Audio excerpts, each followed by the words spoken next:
Chapter 47:16.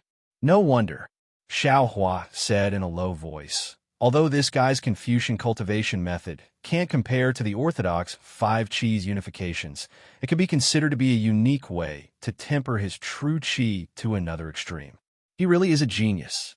Sigh, even a secondary first-class Confucian family's family head is a literary star. Aren't there too many literary stars in hidden immortal continent? Princess Zixia rolled her eyes at Xiaohua and explained, "Our Confucian 100 schools of thought from a 9th-class family to a 1st-class family all have countless years of heritage. To become a 3rd-class family, the family head must be a literary star. Even a 9th-grade origin energy literary saint cannot be. Otherwise, it can only be a 3rd-class family. This Duanmu family is a 1st-class family, only below famous families like Confucius and Mencius. Naturally, they also have a lot of heritage. It might take a lot of effort to get a half-saint literary star, but getting a quasi or void saint literary star is not a problem." Xiaohua was somewhat flabbergasted. He asked curiously, "This Xiao has seen a half-saint literary star before.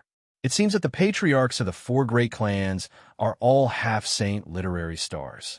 But what is this quasi-saint literary star and void saint literary star?" The sage pen points to the literary star. Sage is the key.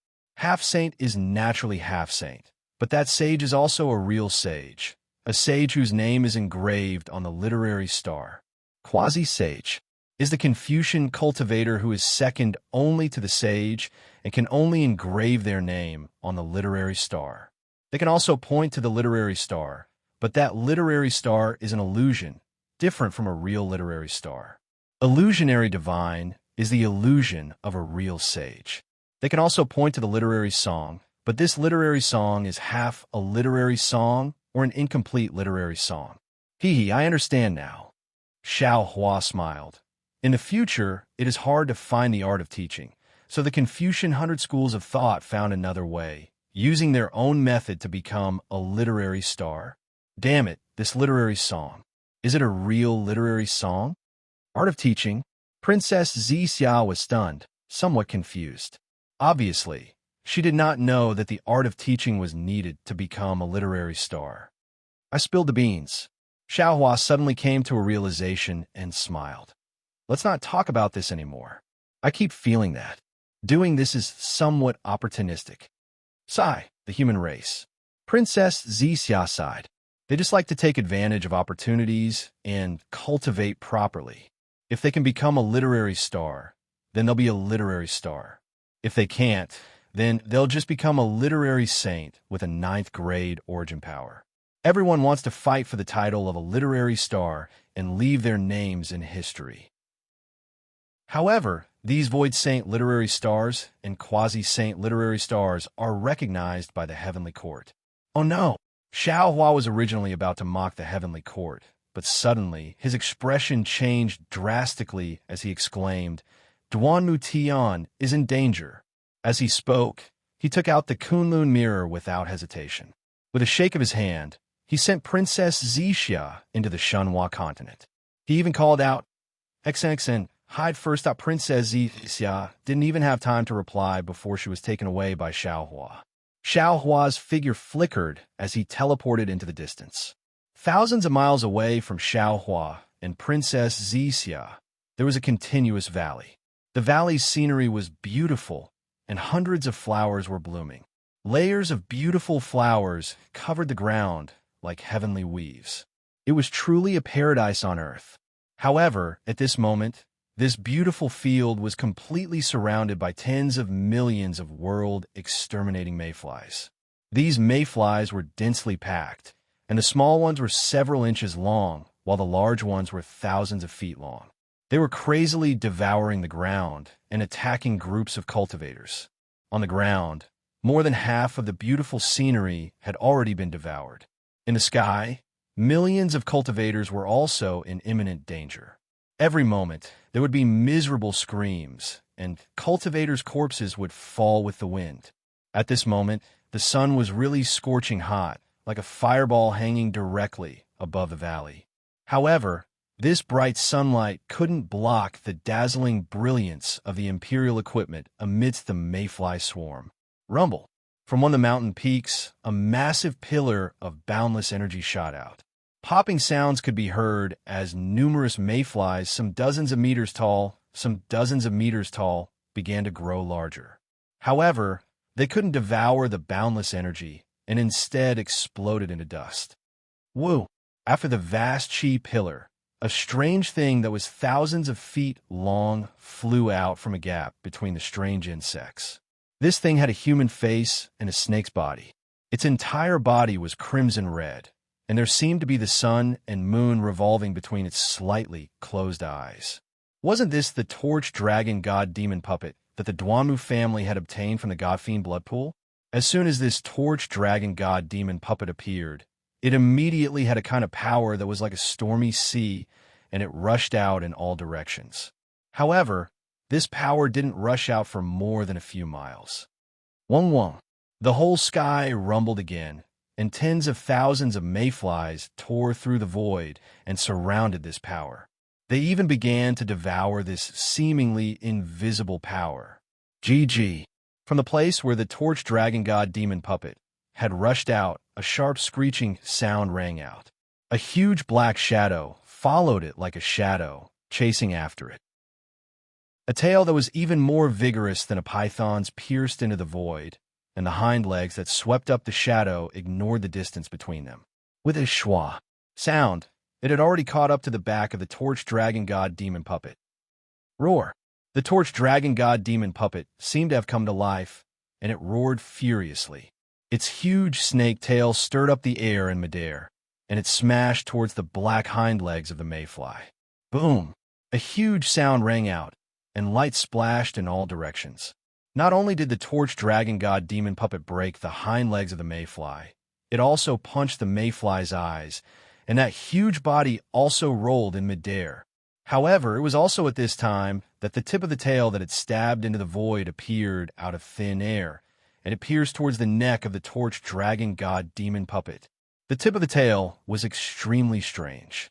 When the torch dragon god demon puppet discovered it, it was already less than 100 feet away. The tip of the tail was so sharp that it had already pierced the surface of the god demon puppet, and layers of wrinkles appeared. Needless to say, if the torch dragon god demon puppet was stabbed, it would definitely suffer a great loss. At this critical moment, the torch dragon god demon puppet's slightly closed eyes opened in the soil. The left eye was a sun, and the right eye was a moon, and, at the same time, they emitted a bright light. A golden pillar of light and a silver pillar of light covered the space where the tail was at the same time. Schwa! At the place where the light intersected, the entire space suddenly became strangely still, and that tail actually stopped moving. Taking advantage of this opportunity, the torch dragon god demon puppet's entire body fell from the sky and smashed into the root of the tail. Boom! The god demon puppet was so hard that even the shell of the mayfly couldn't bear it, and that tail was instantly shattered. It was also at this time that the two pillars of light that had just enveloped the space turned into fireflies and fell down one after another. GG!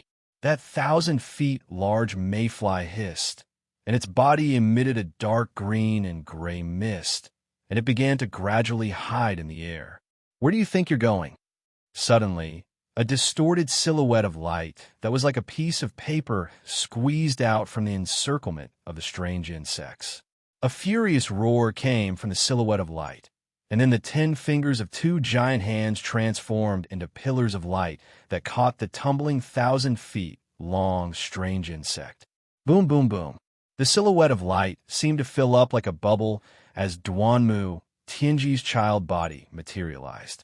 The countless pillars of light crashed into his child body, and at the same time, a rosy halo of light passed through his arms and into Fu Yu's body. Wong Wong. The strange insect's body suddenly swelled, but in a moment, that mist shrouded it again, and the mayfly's body slowly shrank. Damn it! Duanmu, Tianji roared, and a multicolored light appeared on his subbody. This multicolored light was like clouds and also like waves. If one looked carefully, it also looked like a jade lotus. The vast chi in air was like a heavenly river, and almost endless, it fell into his sub-body. Naturally, the multicolored light on the sub-body's arm rushed into the mayfly's body like a torrential river. In half a cup of tea's time, the 1,000 feet large mayfly's body shrank and expanded several times, and finally, with a boom, it exploded and turned into ashes. Phew! Duanmu Tianji breathed a sigh of relief, and with a flick of his sleeve, he killed hundreds of small mayflies that pounced at him. Looking at the torch dragon god demon puppet in the distance, he shouted, "Jianshi, the god demon puppet you refined is indeed not bad. It can actually defeat a 9th grade essence energy strange insect." Reporting to Family Head, Duanmu Jianshi's voice came from a god demon puppet, and that voice was very arrogant. With this disciple's cultivation, I'm far from being able to unleash the power of this god demon puppet. If you refine it, it can definitely surpass the 9th grade essence energy. I don't care about external things. Duanmu Tianji waved his hand and laughed. Moreover, you're too naive. If it can surpass the 9th grade essence energy, the immortal emperor would have already found trouble with my Duanmu family. Hee hee. Duanmu Jianshi laughed mischievously. Even if it can't surpass the 9th grade essence energy, I'm afraid it won't be a problem to conquer the entire hidden immortal continent. Of course, this is also because the strange insect is powerful, otherwise there would be no need to. Before Duanmu Jianshi could finish speaking, Duanmu Tianji's expression changed, and he hurriedly raised his hand and pointed. Quick, Jianshi! There are several 1,000 feet large mayflies coming out from the void. Duanmu Tianji hadn't even finished speaking. His figure shook, and he transformed into a ray of light that charged towards the swarm of mayflies.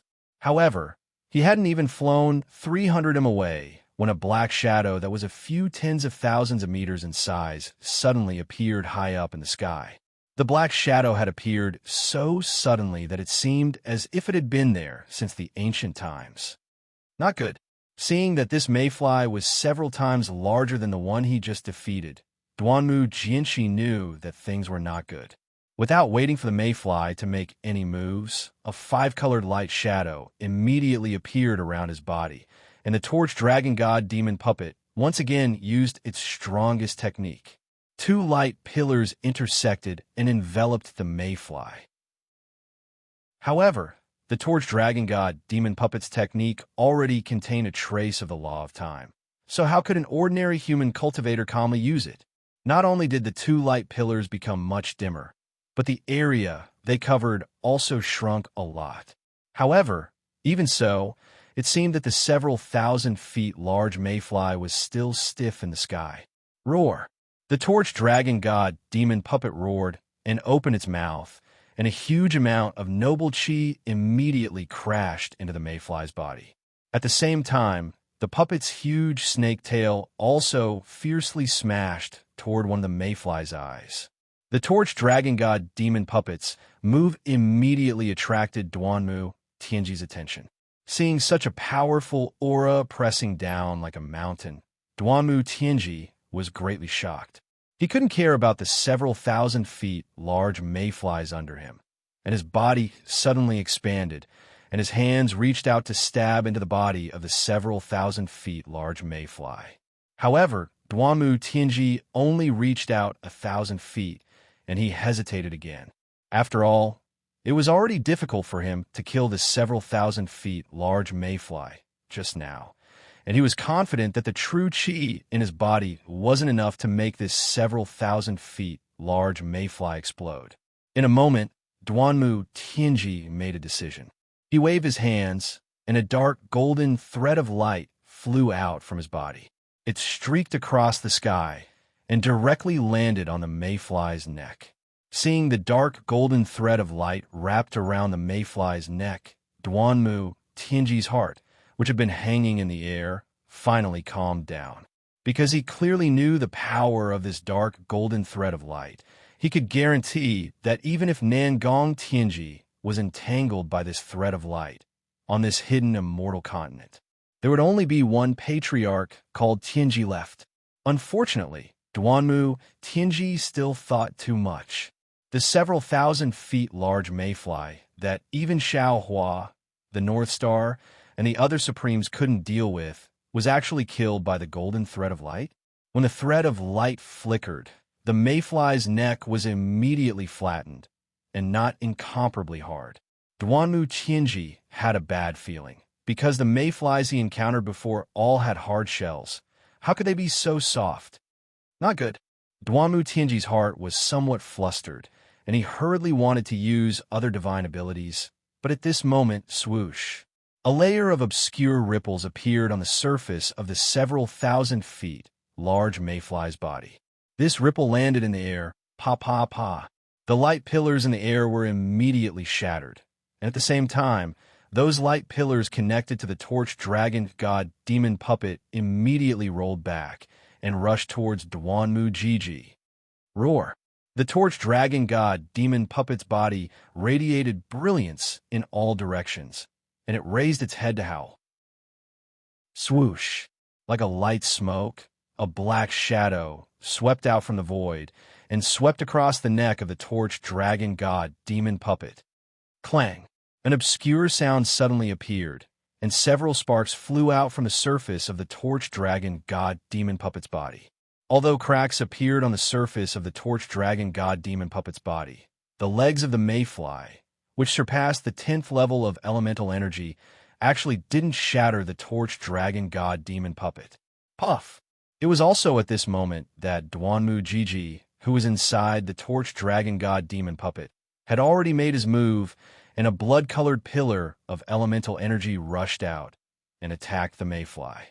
Unfortunately, just as the pillar of elemental energy was shot out, the hind leg that was originally blocked by the torch dragon god demon puppet suddenly trembled, and a shadow appeared from the sharp hind leg and directly entered the body of the torch dragon god demon puppet. That hard body actually didn't have any resistance at all. With a miserable cry, Duanmu Jiji's several hundred feet large subbody was hacked out of the torch dragon god demon puppet by the shadow of the torch dragon god demon puppet's hind leg. Moreover, just as Duanmu Jiji's subbody appeared, it was immediately split in half, and flesh and blood splattered everywhere, and the flesh that fused with the subbody turned into fragments. Facing the torch dragon god demon puppet, Duanmu Jiji, who had lost the protection of the torch dragon god demon puppet, was simply no match for the torch dragon god demon puppet.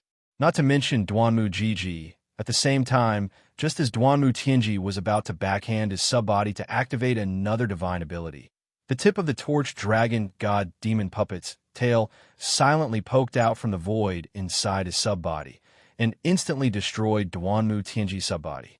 Seeing the subbody collapse with a loud bang and the colorful pillar of light scattered in all directions, Duanmu Tianji resolutely abandoned his subbody and flesh and wanted to escape from his mutated primordial spirit. Swoosh! The other hind leg, which was previously hidden in an unknown place in the void, suddenly crossed the horizon. As a faint shadow swept past, all of the 5 colors were split in half. How? How can it be so powerful? Duanmu Tianji was incomparably shocked, and after an extremely unwilling voice rang out in the 5 colors, it abruptly stopped. Then, the several thousand feet large torch dragon god demon puppet opened its mouth greedily, and in an instant, it covered the space near the 5 colors, and even the void was being devoured by it. As it devoured, the body of the torch dragon god demon puppet swelled up again. Damn it! While the torch dragon god demon puppet was leisurely enjoying itself, Xiao Hua's figure had just appeared in the distant sky. While he was cursing inwardly, he saw that under the body of the several thousand feet large torch dragon god demon puppet, in the valley that was surrounded by millions of torch dragons, the several thousand feet large torch dragon god demon puppet was almost invincible. Every time it flew, dozens of Duanmu family disciples would be killed. After these disciples were killed, another 1,000 feet large torch dragon god demon puppet came over to devour them, and waves of energy waves that soared to the sky wreaked havoc in the valley. The smell of blood rushed to the 9 heavens. Swoosh! Just as Xiao Hua approached, the originally calm sky suddenly split open, and a stinger fell from the sky. It was actually another several thousand feet large torch dragon god demon puppet that had been hiding in the void. Oomph! Xiao Hua's figure flickered, barely dodging the sneak attack. He immediately took out the Kunlun mirror, and a light pillar rumbled as the lightning reverend and venerable Yun flew out. Xiao Hua threw a medicinal pill to each of them, and without stopping, his figure blurred as he charged towards the swarm of torch dragons above the valley. Boom, boom, boom. In just a short while, several explosions sounded from the swarm of torch dragons. The several thousand feet large torch dragon god demon puppet was killed by Xiao Hua.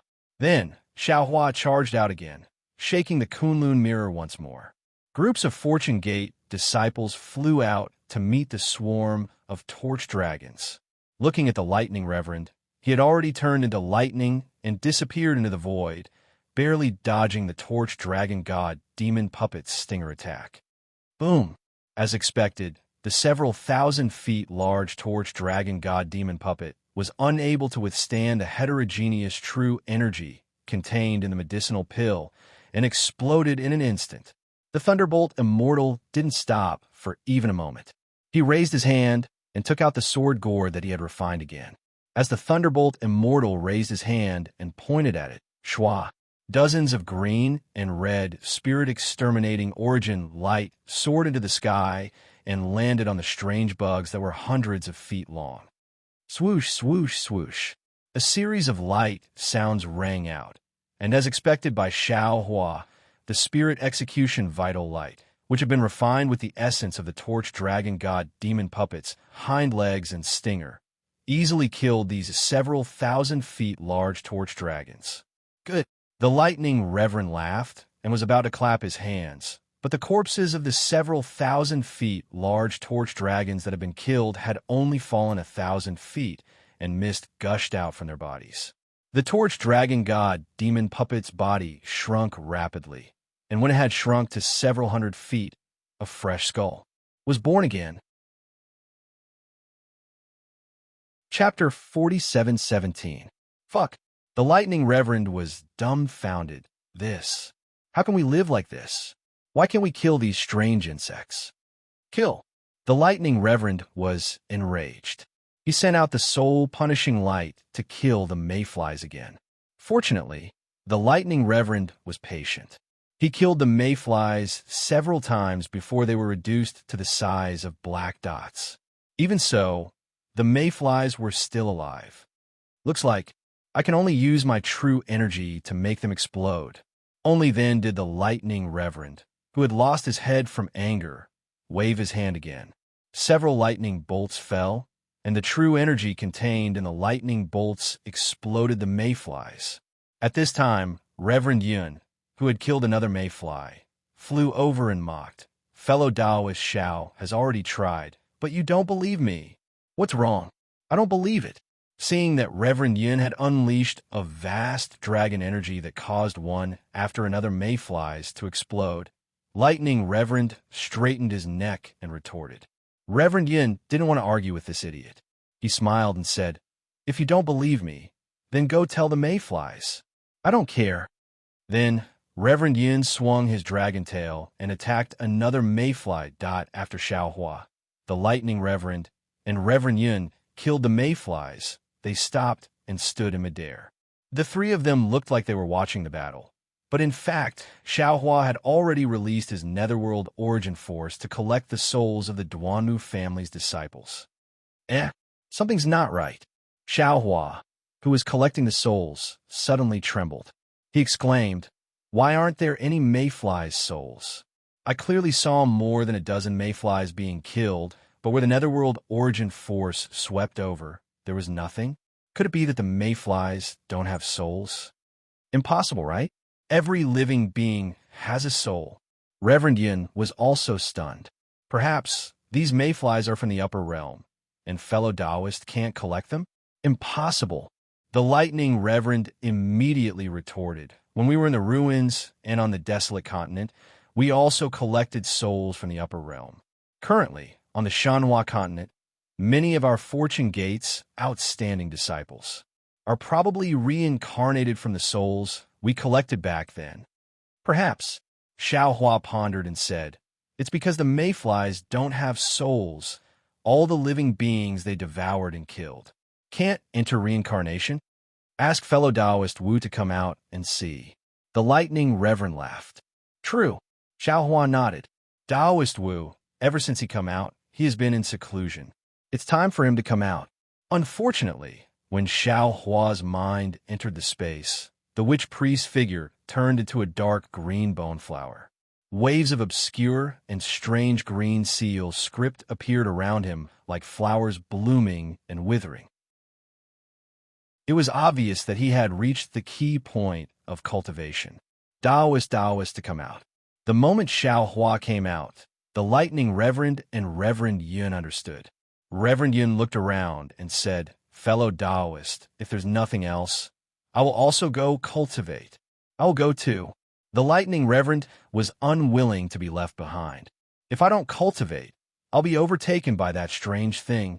The lightning reverend threw the sword gourd to Xiaohua and followed Reverend Yun back to the Shanhua continent. The number of mayflies besieging the Duanmu family was much more than the number of mayflies besieging the High Cloud Side Hall. This time, the battle had gone on for more than 10 days before it came to an end. At this time, the valley was no longer able to take its original shape. The small red mayflies had swallowed a layer of the ground, and the newly exposed land was dyed a reddish-brown by the blood of the Duanmu family's disciples. In less than 10 days, half of the Duanmu family's disciples had fallen. Even among the Fortune Gate's disciples, although Xiaohua had sent out disciples with a cultivation of grade 4 and above, 20% of them had fallen in this great battle. If it weren't for the fact that Xiaohua could store their souls into his space, he would be heartbroken. As dusk fell, the land was dyed red with blood. Although there were still some mayflies that escaped aimlessly into the void, the Duanmu family and Fortune Gate's disciples were too tired to chase after them. Thus they let them escape into the void. Sigh. Xiaohua's heart ached. He raised his hand, and a giant lightning hand several hundred li wide appeared. Rumbling noises resounded as the giant lightning hand fell into the void. Puff, puff, puff, puff. Sounds like firecrackers during the new year echoed in the void. Junior, Duanmu, Qingyu greets Master Xiaolei. After Xiaohua retrieved the giant lightning hand, an old man with white hair and beard flew out from the valley. He landed in front of Xiaohua and bowed respectfully. Xiaohua's divine sense swept over him, and he immediately knew that this blood-stained Duanmu Qingyu was a literary saint with a cultivation of 9th grade essence force. You're welcome. Xiaohua helped Duanmu Qingyu up and said in a low voice, I'm late. Sigh. There's nothing to be late about. Duanmu Qingyu sighed. If it weren't for Master Xiaolei's arrival, if it weren't for the Fortune Gate's disciples' help, my Duanmu family would have been annihilated. My Duanmu family will never forget the Fortune Gate's grace to my Duanmu family. Shame appeared on Duanmu Qingyu's face as he continued. To think that my Duanmu family and Master Xiaolei. It's all in the past. There's no need to mention it. Xiaohua hurriedly waved his hand, stopping Duanmu Qingyu's confession. Now, the 3 mainland survival is at stake. Our grudges should be put aside. Senior. Even as he spoke, another cultivator flew out from the group of disciples in the valley. As soon as he landed in front of Xiaohua, he dropped to his knees and cowed out. Junior was wrong just now. Senior, please forgive me. Wasn't this the Duanmu Liangsheng who had chased after Xiaohua into Song Longzi's cultivation dwelling? However, the current Duanmu Liangsheng was no longer as carefree and elegant as before. Not only was his scholarly robe in tatters, even his left arm was missing. Clearly, it was chopped off by Fu Yu's hind leg. Xiaohua hurriedly helped Duanmu Liangsheng up, smiling as he said, You were merely following the sect's orders. You can't be blamed for this matter. Senior. Tears flowed down from the corners of Duanmu Liangxing's eyes. Perhaps it was because of the sex changes, or perhaps it was because of his injuries, but he said in a melancholic tone, Junior has never seen a cultivator as magnanimous as Senior, repaying evil with good. Master Shaolei is the Buddhist sect's Namo merciful, great Guanyin Bodhisattva. Duanmu Qingyu hurriedly added, if Senior isn't merciful, how could there be a merciful person in the three mainlands? Yes, that is indeed the case. Duanmu Liangsheng hurriedly said with a smile. Master Shaolei, Duanmu Qingyu continued, you've given my Duanmu family a new lease on life. Now that my Duanmu family's patriarch has just fallen, why don't Master Shaolei take over my Duanmu family? Hearing Duanmu Qingyu's words, Xiaohua immediately waved his hand and said, this is your Duanmu family's matter. This Xiao will not interfere. Moreover, my Fortune Gate's disciples are tired. This Xiaohua still has to bring them back to the West Sea. Oh, right. Xiaohua reached out and picked up the torch dragon god puppet that had fallen into the valley. He asked, this Xiaohua is very interested in this thing. I wonder if your Duanmu family is willing to part with it? Of course. Duanmu Qingyu didn't even think before saying, my Duanmu family was saved by Master Shaolei. Not to mention a god demon puppet. Even if Master Xiao wants anything from my Duanmu family will give it to him. Many thanks. Xiaohua put away the torch dragon god puppet and nodded at Duanmu Qingyu and Duanmu Liangsheng. Farewell, Master Shaolei. Duanmu Qingyu and Duanmu Liangsheng hurriedly bowed to send Xiaohua off. The group of Duanmu family's disciples also bowed gratefully and shouted in unison, farewell, Master Shaolei. Although the setting sun dyed the land red with blood, their grateful voices and thoughts penetrated through the blood-red sky and reached Xiaohua's ears. Seeing that Xiaohua had left, the Fortune Gate's disciples who were already in formation immediately flew off after him. In less than a cup of tea's time, only the Duanmu family's disciples were left on the valley. Duanmu Qingyu looked at Xiaohua and the Fortune Gate's experts back for a long time and sighed. If there were no mayflies, the hidden immortal mainland situation would be clear. Now that the mayflies have appeared, who will rule the world in the future?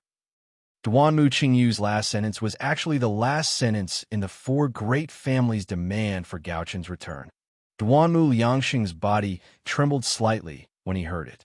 He understood that the Duanmu family was one of the people who had agreed to surround immortal Emperor Gaoqin at the Longevity Town. However, his gaze swept over the Duanmu family's disciples, and he understood even more clearly that the past was also the past. It was all gone. After flying for half a day, Xiaohua stopped. The Fortune Gate's disciples behind him also hurriedly lined up and waited. Xiaohua's expression was complicated as he looked at these Fortune Gate's disciples. An indescribable feeling of regret rose in his heart. He understood in his heart. These Fortune Gate's disciples belonged to the Shanhua continent and had nothing to do with the three mainlands. What world-extinguishing mayflies, what Taoist and Confucian wars to them? They were nothing. However, because of themselves, because of the kindness in their hearts that others could not understand, they were forced to get involved. The soaring Dragon Mountain Range was like this, Chaomu Cliff was like this, and today's Duanmu family battle was also like this. Although these Fortune Gate's disciples lived on the Shanhua continent, Xiaohua felt that they had the right to know and the right to choose. After all, this was not a simple battle, but a life and death battle. Those who came out from the Shanhua continent did not have the chance to return alive. In the past 10 days of fierce battle, nearly 20% of the Fortune Gate's disciples were killed by the mayflies. This was something Xiaohua had never encountered before. Thus, Xiaohua's gaze swept over the injured Fortune Gate's disciples, and he said, "Disciples, you have worked hard. This old man has something to say." Then, Xiaohua explained the current situation on the hidden immortal mainland, the Fortune Gate situation, and the world-extinguishing mayfly's power in full detail. In the end, he said, "This old man is indeed a little selfish. After all, the three mainlands and 4 seas have billions of lives, This old man cannot bear to see them go extinct. Therefore, this old man wants to save the world with my own strength. Unfortunately, the three mainlands cannot be compared to the previous. That mainland, this old man's strength was too weak. This old man had no choice but to borrow the strength of my Fortune Gate's disciples to bring all of you out from the Kunlun immortal domain. Sect Master. Before Xiao Hua could finish, the several hundred disciples in front of him had already shouted, "We were Fortune Gate's disciples in life, and Fortune Gate's ghosts in death. Everything we have is given to us by Sect Master. We are willing to follow Sect Master to exterminate the mayflies. We can die without regrets." Xiao Hua's eyes were brimming with tears as he looked at these adorable disciples and smiled faintly. In the past, when this old man was alone, it was extremely easy for this old man to say such bold words. But now, this old man has the Fortune Gate and the people I love, so there are many more concerns. Judging others by my own standards, this old man also knows your situation. Today, this old man has made things clear so that you can make a choice. You have your own lives in the Kunlun immortal domain on the Shunhua continent, and you also have your own loves and pursuits. This is your own right. This old man will not force you to sacrifice your lives for this old man's interests. Therefore, when you return to the Shunhua continent, convey this old man's words to the Fortune Gate's disciples so that they can understand and make a choice. If you are willing to follow this old man and fight for the unrelated human race, dragon race, and demonic beast race, then be prepared. The next time there is a bloody battle, this old man will invite you out of the Shunhua continent to fight. If you are unwilling, then you can do whatever you like, this old man will not force you. Sect Master. The group of disciples still wanted to speak, but Xiao Hua smiled faintly. He took out the Kunlun mirror and sent all of them into his space. Life and death matters were easy to talk about, but extremely difficult to do. Moreover, Xiao Hua knew that these eager disciples were sincere in their thoughts. But if they returned to the Shunhua continent and thought about it again, and then discussed with their relatives and friends, there might be a different outcome. After accepting these disciples, Xiao Hua pondered for a moment, then invited Princess Zixia out. Princess Zixia looked around and hurriedly asked, "Xiao Hua, what's the situation?" "The Duanmu family should be crippled." Xiao Hua's expression was cautious as he explained the situation. Hearing that Duanmu Tianji had also died, Princess Zixia frowned slightly. She thought for a moment and said, "Xiao Hua, Duanmu Qingyu is right. You should go down. The 100 Confucian Families Foundation is far from what you can imagine. What you saw was only the Duanmu family's superficial casualties. But what about the Duanmu family's private forces? They might not have suffered any losses. Of course, Duanmu Tianji's death really surprised me. Perhaps he was too careless." However, for any Confucian family, the patriarch is a representative, a leader, but the family's strict ancestral laws are enough to ensure the family's normal existence. Xiao Hua should go and help Duanmu Qingyu one more time in the future. It will also be beneficial to the Fortune Gate. Princess Zixia didn't blame Xiao Hua.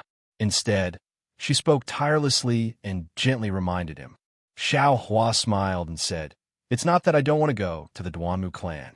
It's just that the hidden immortal continent is filled with danger. A mere Duanmu clan is nothing in my eyes. Of course, I also admit that I don't know Confucian families as well as you, and I didn't expect that the Duanmu family, which lost so many disciples, might not be damaged. A crafty rabbit has 3 burrows, and the Duanmu family might have other foundations.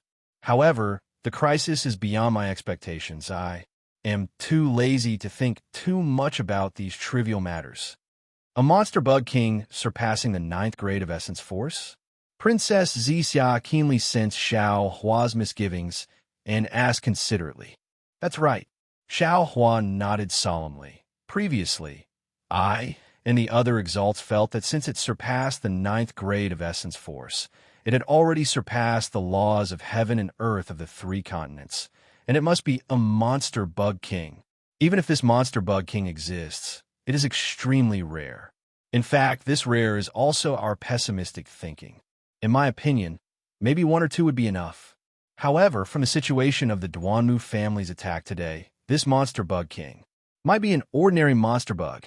In the future, it will be normal to see a monster bug king in a swarm of bugs. According to Xiao Hua, a monster bug king seems like even His Majesty, the golden-winged great roc, and the Dipankara archaic Buddha are unable to kill it. Princess Zi Xia's expression changed, and she said in shock, Then wouldn't the three continents really have no way to survive? That's right. Xiao Huan nodded. As of now, this monster bug king can only be exterminated by this Zhao's pills. This Xiao naturally wouldn't be stingy with these pills, but what if I run out of pills? Then, it will only be a hopeless situation. There is no way out to other worlds, and there are no flaws in the immortal formation. The monster bug king, even the exalts of the various sects, are no match for it. Princess Xixia's face turned pale, and she groaned. Our three continents have really fallen into a hopeless situation. The hopeless situation is already in front of us, but we haven't fallen into it yet. Xiao Hua bit his lips lightly and said, We still have time to think of a solution. From the current situation, for some unknown reason, these mayfly monster bugs haven't attacked us en masse, and instead, they are attacking some blessed lands. His Majesty the Immortal Emperor has already issued an edict, and our human race and monster race have already started to take the initiative to attack. Perhaps we can seize the initiative.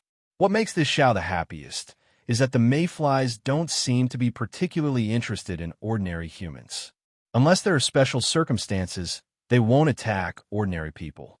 Bugs are bugs. Princess Zixian nodded and said, They only choose to devour true qi that they are interested in.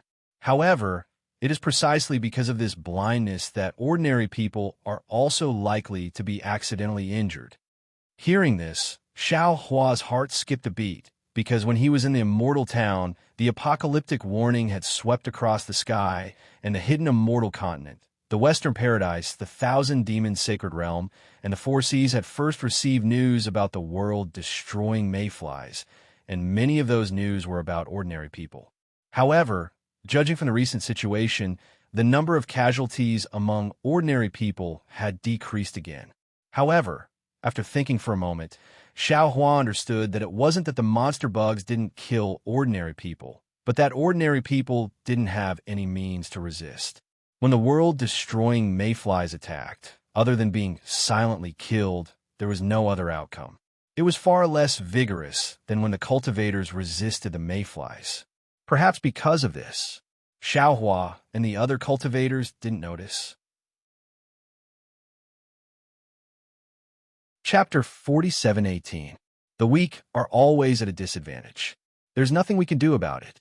Xiao Hua forced a smile. However, he suddenly thought of something and asked, Right, you said that the Duanmu family has 3 burrows, and this place is only the foundation of their sect. What about the 4 great families? How's the foundation of the 4 great families? How's the foundation of the 4 great families? Princess Zixia smiled bitterly and shook her head. You can only ask Dongfang Qianghao, Shimen Jianzhong, Nangong Tian, and Baiming Chuiqing. Moreover, even Dongfang Qianghao doesn't know about the Shimen family's foundation. As for their sect, the hidden immortal continent naturally has one. My immortal palace also knows about it. However, both His Majesty and the Empress know that it's only a bluff. Their true foundation is definitely not there. Otherwise, in the longevity town, His Majesty was surrounded, the golden-winged great roc was surrounded, and the Dipankara archaic Buddha was surrounded. Why didn't they do anything? On one hand, it was Xiao Hua's deterrence. On the other hand, it was the threat of Fuyu. More importantly, no one knows where the foundation of the 4 great families is. Although the military school occupied the immortal palace and became righteous, all the forces are on the surface, hanging high above the 100 schools of Confucianism. Although the 100 schools of Confucian cultivators and the 4 great clans are the subjects of the Qin clan, they are also in the dark. The forces of Confucian cultivators are really tangled and complicated. Xiaohua couldn't help but sigh. Fighting with the heavens is endless fun. Fighting with the earth is endless fun. Fighting with humans is even more so. Princess Xia said uninterestedly, the human race sometimes prefers to fight with humans. I don't care about Confucianism anymore. Xiaohua waved his hand and said, I'm more concerned about how to save the common people. My sect master, cultivators are also humans. Princess Xia said with Xiaohua's tone, if you don't save these cultivators after the cultivators are exterminated, will it be the common people's turn? As long as the cultivators don't die, the common people can be saved. That's true. My princess is still the best. Xiaohua nodded. Anyone who has the mind of a leader would know. Only you. Princess Xia rolled her eyes at Xiaohua and curled her lips. In your heart, you only care about the ordinary people who are looked down upon by others, who are like ants. And to be honest, most of them don't even know who you are. You might be a Mahayana cultivator of the Taoist League and a paragon of the human race, but you're only famous among cultivators. Of the billions of ordinary humans on the hidden immortal continent and the Western paradise, less than 20% have heard of your name. When I was young, my family lived in a small village called Lu Town. That village wasn't big, and there weren't many people in the village. I lived with my grandmother, father, mother, and 2 older brothers.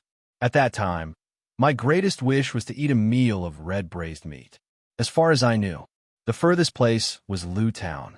Not to mention who was the supreme master of the human race. I didn't even know who was the county magistrate of Lu Town. However, this didn't affect my happy life. Therefore, I don't ask the ordinary people of the 3 continents to know who I am. I also don't need them to worship me like the people of Shao Empire. They have their own lives. As long as they are happy, I am happy. I don't need them to know my name. I hope that I am the son, I am the heir, and let them live without worries. Xiaohua. Princess Xia was deeply moved. Only now did she truly understand the man she loved deeply. Only now did she truly understand her own shallowness. Only now did she truly understand the shallowness of the teachings she received in the immortal palace. She also truly understood why Xiaohua could become the Namo Great Compassionate Great Guanyin Bodhisattva and not someone else. Xiaohua shrugged his shoulders confidently and said with a smile, My princess, you don't need to be moved by me. I am just a child of a farmer's family. I only have these superficial pursuits. Princess Xia happily hugged Xiaohua's arm and said with a smile, The great Tao is simple. Your superficial pursuit is also the most mysterious happiness in the world. No way, I was just casually talking. Xiaohua said proudly, I can't have such a high level of thinking, right? Of course. How can it not be? Princess Xia said with a smile, You are the supreme expert of the human race. Your words. 1,000 people will have 1,000 different interpretations. They will pick out the most noble interpretation. To interpret it, perhaps what you are thinking is just the most ordinary interpretation. Then it seems that I will have to speak less in the future. Xiaohua replied, You can in the future, but not now. Princess Xia said with a smile, You have to tell me about your childhood. But, Xiaohua said with a bitter smile, My memories are already fragmented and incomplete. Why is that? Princess Xia's expression changed greatly. She was very puzzled. Xiaohua said with a smile, I still don't know what exactly happened. It seems like my soul was searched by someone. Who is so daring? Princess Xia's face turned cold. How can such a great taboo be casually used? Even if Xiaohua is magnanimous and doesn't care about it, I won't let him off. This is Xiaoyu continent's matter. I'm afraid I won't have the chance to take revenge. Xiaohua waved his hand and said, Let's talk about this later. Only Xiaohua is kind-hearted. If it was me, I would definitely tear him into pieces. Princess Xia also knew that this matter couldn't be done, so she said fiercely. However, a moment later, Princess Xia squeezed Xiaohua's hand and said, Xiaohua, tell me, It'll help you recover your memories. Okay. Xiao Hua took out the Kunlun mirror and released the Pegasus flying carriage. He said with a smile, "Let's talk as we go. My Xiao Hua is the best." Princess Xia lightly kissed Xiao Hua's cheek and happily jumped onto the flying carriage. "Don't be impatient, don't be impatient," Xiao Hua hurriedly said. "My princess, there is still one more thing." "What is it?" Princess Xia asked, puzzled. "I want to see what kind of strength the innate 5-element flags can deal with." Xiao Hua explained. That day at the Jade Pool, Dongfeng Qionghao's 5-element flags couldn't deal with a mayfly that surpassed the 9th level of origin energy. But what if it can deal with a mayfly below the 9th level of origin energy? The 4 great clans will definitely be able to rely on it. They might withdraw their forces and not go all out. Of course, the hidden immortal continent might also use the innate 5-element flags to protect the last of the human race. If it can't, then it can't. At least I will know if you have the ability to protect yourself. Princess Xia covered her mouth and laughed. Xiao Hua is too impatient. There are no mayflies here. Moreover, even if I can deal with mayflies, the size and strength of the mayflies are different. Also, I can refine the Xinyuan water control flag, but the patriarchs of the 4 great clans might not be able to refine the 4-element flags. There might not be a conclusion. Hee, that's true. Xiao Hua laughed and said, "Let's talk as we go." Because I saw the godly demon puppet of the godly demon Shueze, I felt that I could sweep through the 3 continents with it. But today, seeing that the godly demon puppet can't deal with the mayflies, I thought of the innate 5-element flags. Since that's the case, Princess Xia suggested, Xiao Hua shouldn't place too much hope on the innate 5-element flags. After all, these are only 5 innate Dharma artifacts. It's impossible to protect the 3 continents and the people you care about the most. It's even more impossible. That's right. Xiao Hua sighed and also jumped into the flying carriage. He laughed bitterly and said, "I'm like a person who fell into the water. I want to grab every single strand of water plant. I don't want to give up any chance." Actually, Princess Xia leaned her head on Xiao Hua's shoulder and said, "There are countless cultivators in the 3 continents. The one who shouldn't panic the most is you, but you are more anxious than any of them. I'm just worried for nothing." Xiao Hua moved his shoulder to let Princess Xia lean on him more comfortably and answered helplessly. Princess Xia liked Xiao Hua's thoughtfulness. She took the initiative to pull Xiao Hua's hand from her back and waist and said with a smile, "Tell me about your childhood stories." "Okay." Xiao Hua nodded. He released the netherworld origin power and absorbed the wandering souls in the hidden immortal continent into the dark side of the space. At the same time, he found fragments of his scattered memories and told Princess Xia stories from the distant past. Time always passes quickly, and happiness is always shallow. No one can stop the footsteps of time, and no one can be satisfied with their own happiness. Along the way, with Xiao Hua accompanying her, there were laughter, memories, sweetness, and warmth. Princess Xia didn't want the flying carriage to reach Xiao Empire so quickly. However, there is always an end to the road. One day, Princess Xia was leaning on Xiao Hua's solid shoulder and listening happily. Suddenly, she felt Xiao Hua's body move slightly. Princess Xia was immediately alarmed. She hurriedly stood up and asked, "What's wrong?" "Well, I'm afraid of has come." Xiao Hua's eyes narrowed. His face was as calm as water as he looked ahead and said angrily. However, it was only for a moment. His eyebrows were the same again, and his face became even more strange. He asked curiously, "Why is she here?" "What are you talking about?" Princess Xia was puzzled. However, she didn't use her golden pupils. She knew that her cultivation was far inferior to Xiao Hua's. "Why are you talking about it so randomly? Who do you think she is?" Xiao Hua replied snappily. "Naturally, she is afraid of the mayflies." Princess Xia said, "If the mayflies besieged Xiao Empire, it wouldn't be strange. Along the way, we also encountered many mayflies attacks. However, who is that she you mentioned in the end?" What do you think? Xiao Hua said, and took out the Kunlun mirror. Damn it. Seeing Xiao Hua take out the Kunlun mirror, the pure and beautiful princess Zixia immediately understood something. She scolded angrily. Why is there no end to it?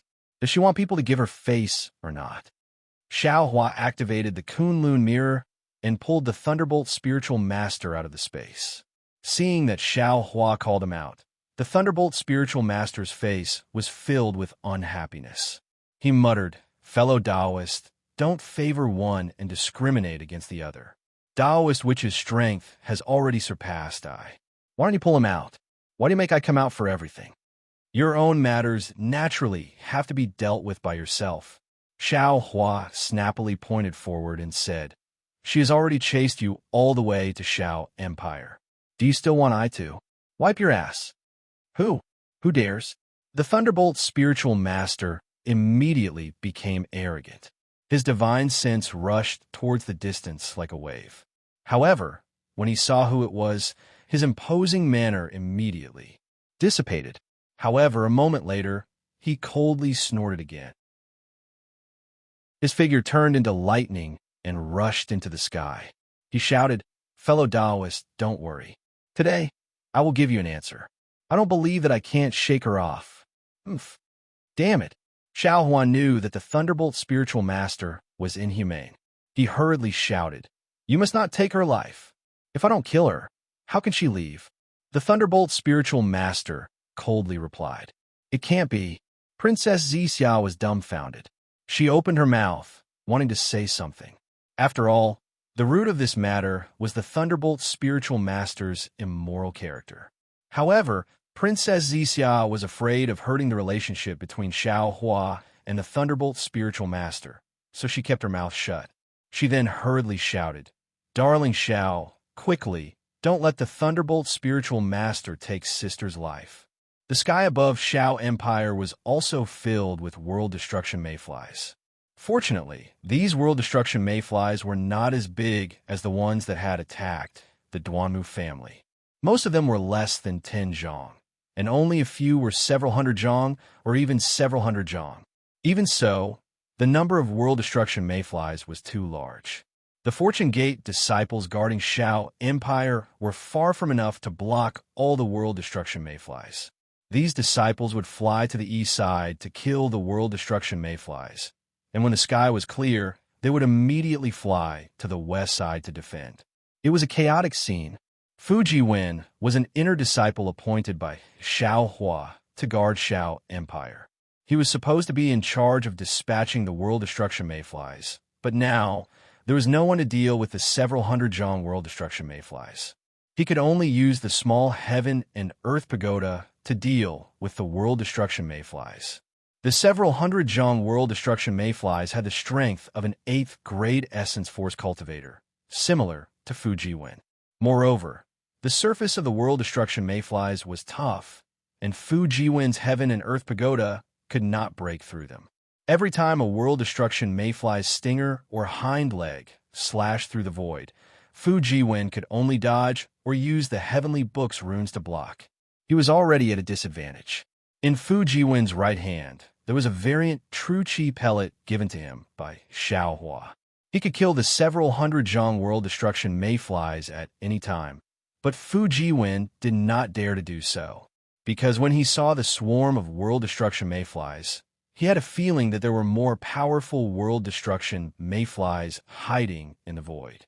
He could still block the 8th grade essence force world destruction mayflies, but if the 1,000 zhong world destruction mayflies appeared, he would lose his medicinal pellet.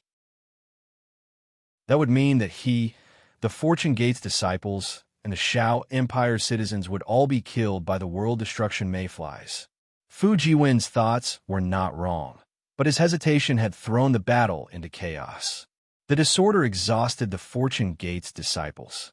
Gradually, the world destruction mayflies broke through the Fortune Gate's disciples' defenses and landed on the ground's matured seeds and soil. Damn it! Fuji Wen had already seen this and cursed inwardly. Just as he was about to leave the battle, a swoosh sound was heard as the world destruction mayfly's stinger pierced through the void, shattering the talismans around him. Fu Jiwen was alarmed and hurriedly calmed himself down. Puff! The stinger pierced through his sleeve. Fortunately, it did not injure him. Sweat dripped down Fu Jiwen's forehead, but he did not dare to hesitate and teleported again. Just as he left the original spot, a swoosh sound was heard as the world destruction mayfly's hind leg chopped down. Oof! Just as Fu Jiwen was stuck between a rock and a hard place, a cold snort sounded from somewhere in the Shao Empire. Then a four-colored cloud rose into the sky, and a beautiful woman in plain clothes flew into the sky under the protection of another beautiful woman. Although this woman was wearing plain clothes, it was unable to conceal her peerless elegance. Her every movement exuded an indescribable elegance and grace. Looking at this woman's thin lips and sorrowful almond-shaped eyes, wasn't she Princess Qingqing? Then, the woman beside Princess Qingqing was naturally Yuxiajing. Princess Qingqing's figure landed on the ground, and a golden light flickered in her eyes. She looked at Fu Jiwen for a moment, then called out, "Fu Jiwen, I'm indebted to you for taking me in these past few days. Today, I'll help you." Then, Princess Qingqing shouted, "Fortune Gate's disciples with 7th grade origin energy, listen to my command. Form a long snake formation and increase the distance between each other as much as possible. Make sure that the world destruction mayflies with 6th grade origin energy and below can pass through, and only block the world destruction mayflies with 7th grade origin energy." Princess Qingqing was clearly using the deafening divine ability of a Confucian cultivator. Her voice reverberated in the air above the Shao Empire, as if she was giving orders to every Fortune Gate's disciple. Unfortunately, Princess Qingqing was still Princess Qingqing.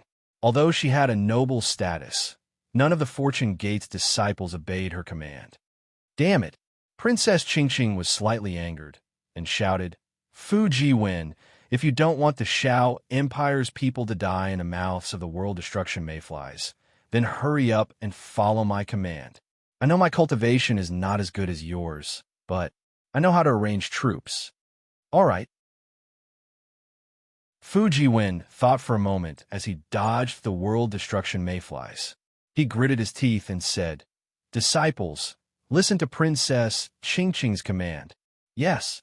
Receiving the order, the Fortune Gate's disciples with 7th grade origin energy quickly formed a long snake formation, increasing the distance between them and the world destruction mayflies.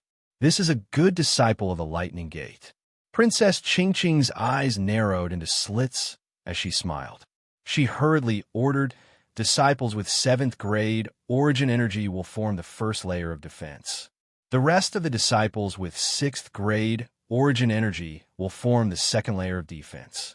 20 li away from the first layer, 2 or 3 people will block the first layer of defense. The second layer of defense will only block the world destruction mayflies with 5th grade origin energy and will not be affected.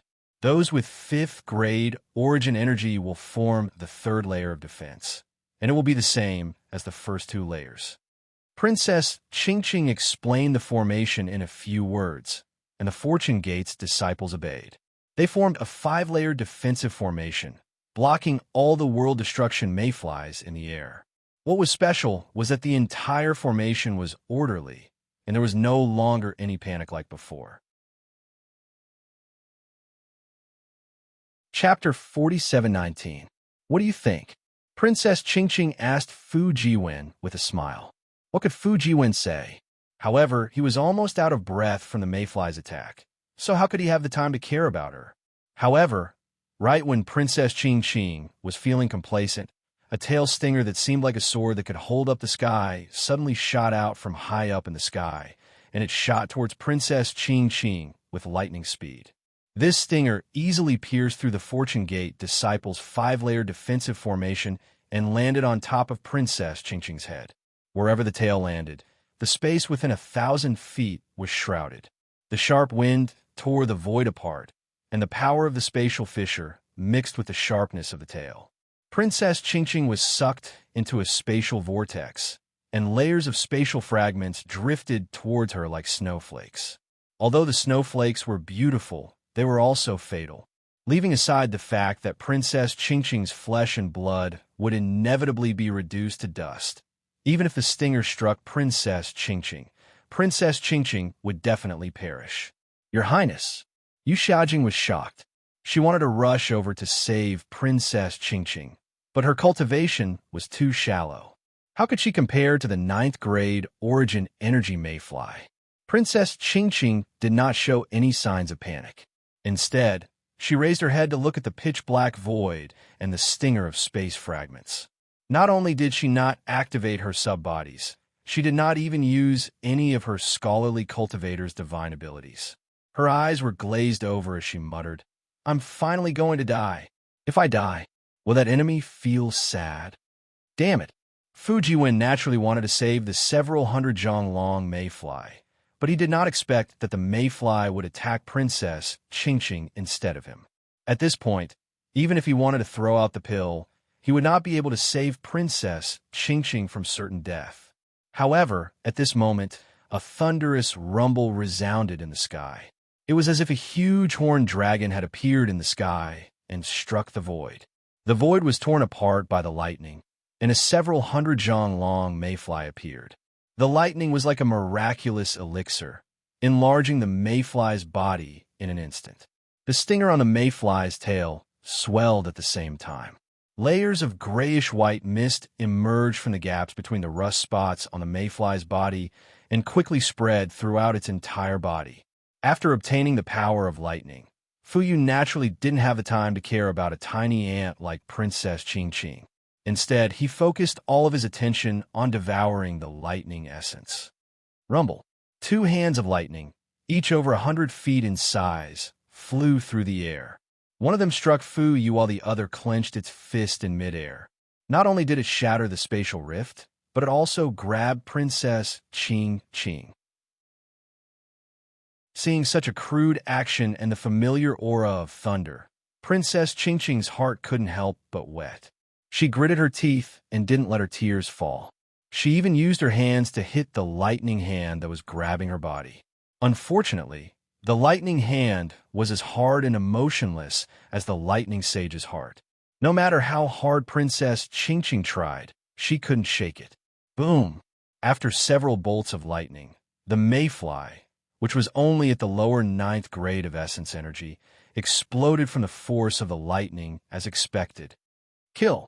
At the same time, high in the sky above the Shao country, countless Fortune Gate's disciples rushed out in groups. Since the mayflies dared to attack the Shao country, how could Shao Hua allow them to live? As for Princess Qingqing, the light in front of her flickered, and she was already outside the area where the mayflies were killed. After the lightning hand disappeared, the lightning sage's ashen face appeared in front of her. "You." Princess Qingqing only managed to say one word before she couldn't say anything else. The grievances that she had been suppressing turned into hot tears that flowed down her cheeks. Tears might be able to move Shao Hua, but in the lightning sage's eyes, they were merely tears. They were meaningless. He coldly asked, "Why did you come here instead of staying in the immortal palace and being your princess?" "You." Princess Qingqing bit her lips until they were bleeding. She only managed to say one word before she didn't know what else to say. However, when she used her sleeve to wipe away the tears on her face, she raised her head and revealed a stubborn and cold face. However, on this cold face, a pair of sorrowful eyes were especially striking. Princess Qingqing's voice was filled with grief and indignation as she screamed at the top of her lungs. "Didn't you see everything during the Jade Lake Conference? I have already confessed to the world in front of all the sovereigns. I have already given you my chastity. How can I still have the face to stay in the immortal palace? How can I dare to stay in the immortal palace? After the Jade Lake Conference, I lost the title of princess. If it wasn't for Mother secretly letting me go, I'm afraid I wouldn't even be able to come to the Shao country. I would have already been sentenced to death by His Majesty." "Chastity? What is chastity?" the lightning sage asked indifferently. "You." Princess Qingqing only managed to say one word. She was so angry that she couldn't say anything else. How could she say that her chastity had been humiliated in front of man? She gritted her teeth and continued. Princess Xiam merely lost half of her heart and was suppressed by His Majesty in the Longevity Town for several hundred years. Now, I've lost the chastity that Confucian cultivators value the most. I've lost the face of the immortal palace. If I don't escape, the only thing left for me is death. If you want to die, so be it. What does it have to do with I?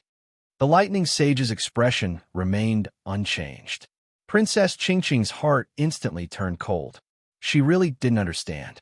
With such a beautiful appearance, she had to lower herself to beg this person.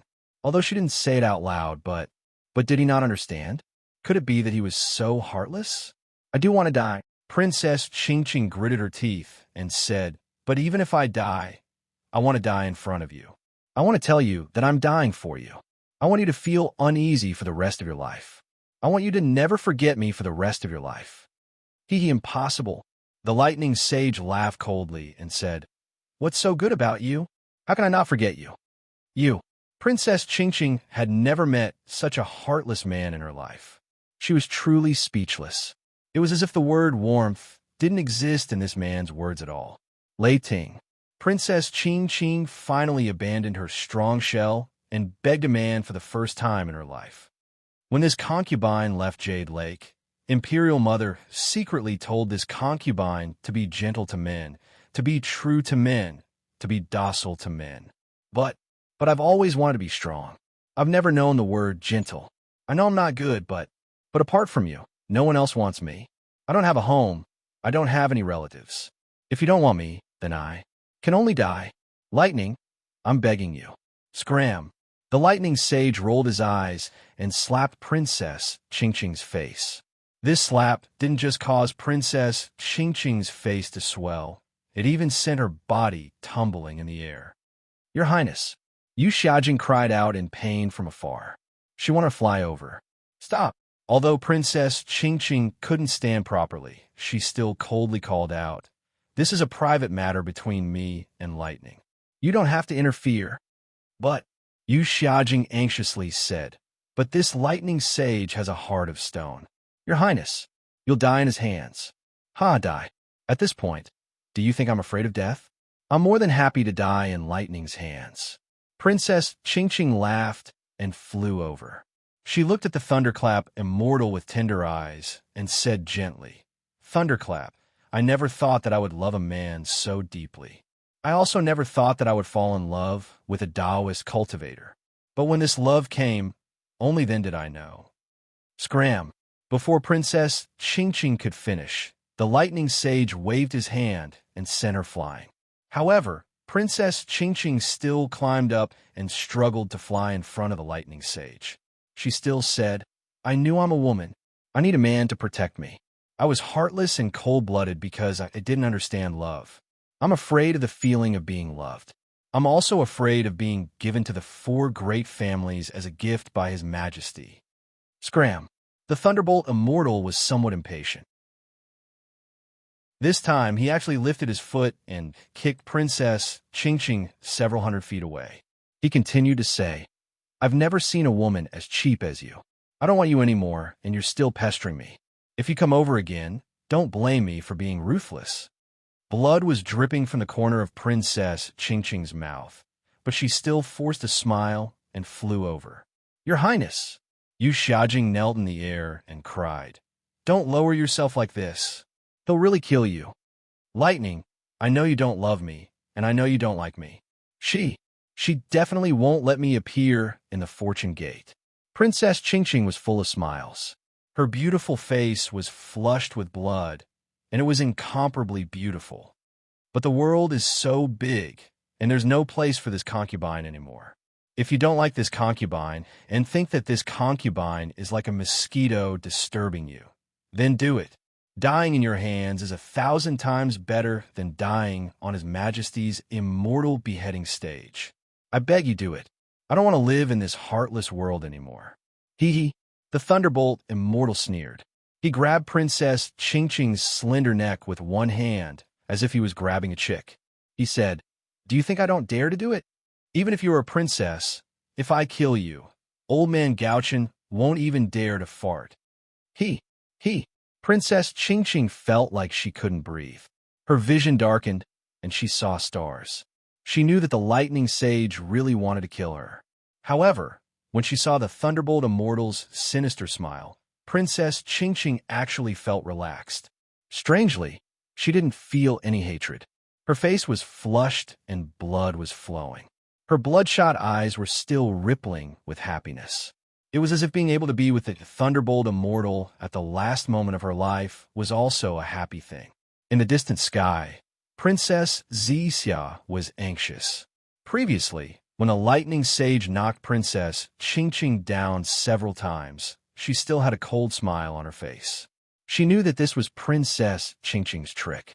However, in the end, when she heard Princess Ching's words and saw how Princess Ching was unafraid of death and how the lightning reverend was about to kill her, she suddenly understood that she might have been wrong about Princess Ching. In this world, if there was only one force that could change people, that would be love. Princess Ching's feelings for the lightning sage might really be true love. "Darling Xiao, hurry." Princess Zixia couldn't help but shout. "Big sister is going to die." "Don't worry." Although Xiao Hua's heart was burning with anxiety, he could clearly feel that the Thunderbolt Immortal's emotions were fluctuating and changing like a stormy sea. If nothing unexpected happened, the Thunderbolt Immortal had also reached the crucial moment of his human nature. "What do you mean, don't be anxious? Hurry." Princess Zixia made a prompt decision and roared, "Stop the lightning sage immediately." Xiao Hua had never seen Princess Zixia so angry.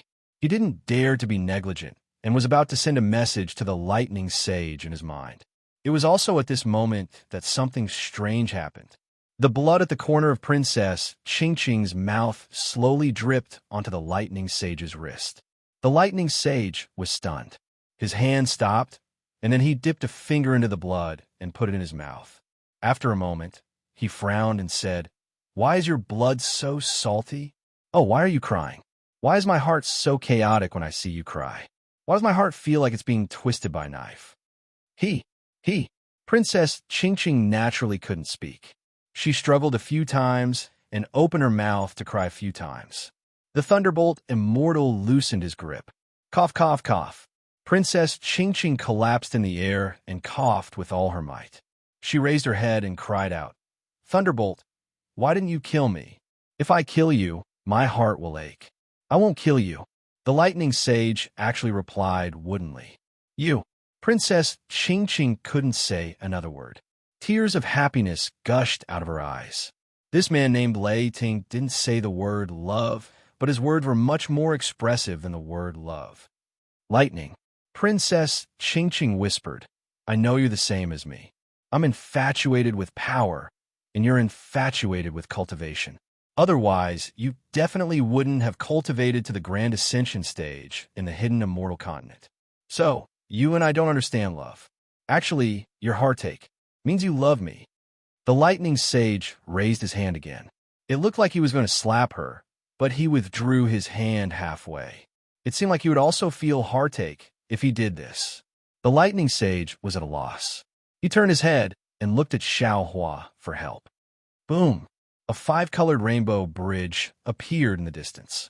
Xiao Hua held Princess Zixia's hand and stepped on the rainbow bridge with a smile on his face. "Congratulations, fellow lightning sage. Congratulations, fellow lightning sage." Xiao Hua flew closer and raised his hand with a smile. "You finally know what love is." The lightning sage shook his head slightly, seemingly embarrassed. He replied, "Fellow Taoist, you're making fun of me. I don't seem to understand." "It doesn't matter. With Princess Ching by your side, you'll understand sooner or later," Xiao Hua replied with a smile. As for Princess Zixia, she looked at Princess Ching with a complicated expression. She stared into Princess Ching's eyes, and Princess Ching walked over without backing down. Ching.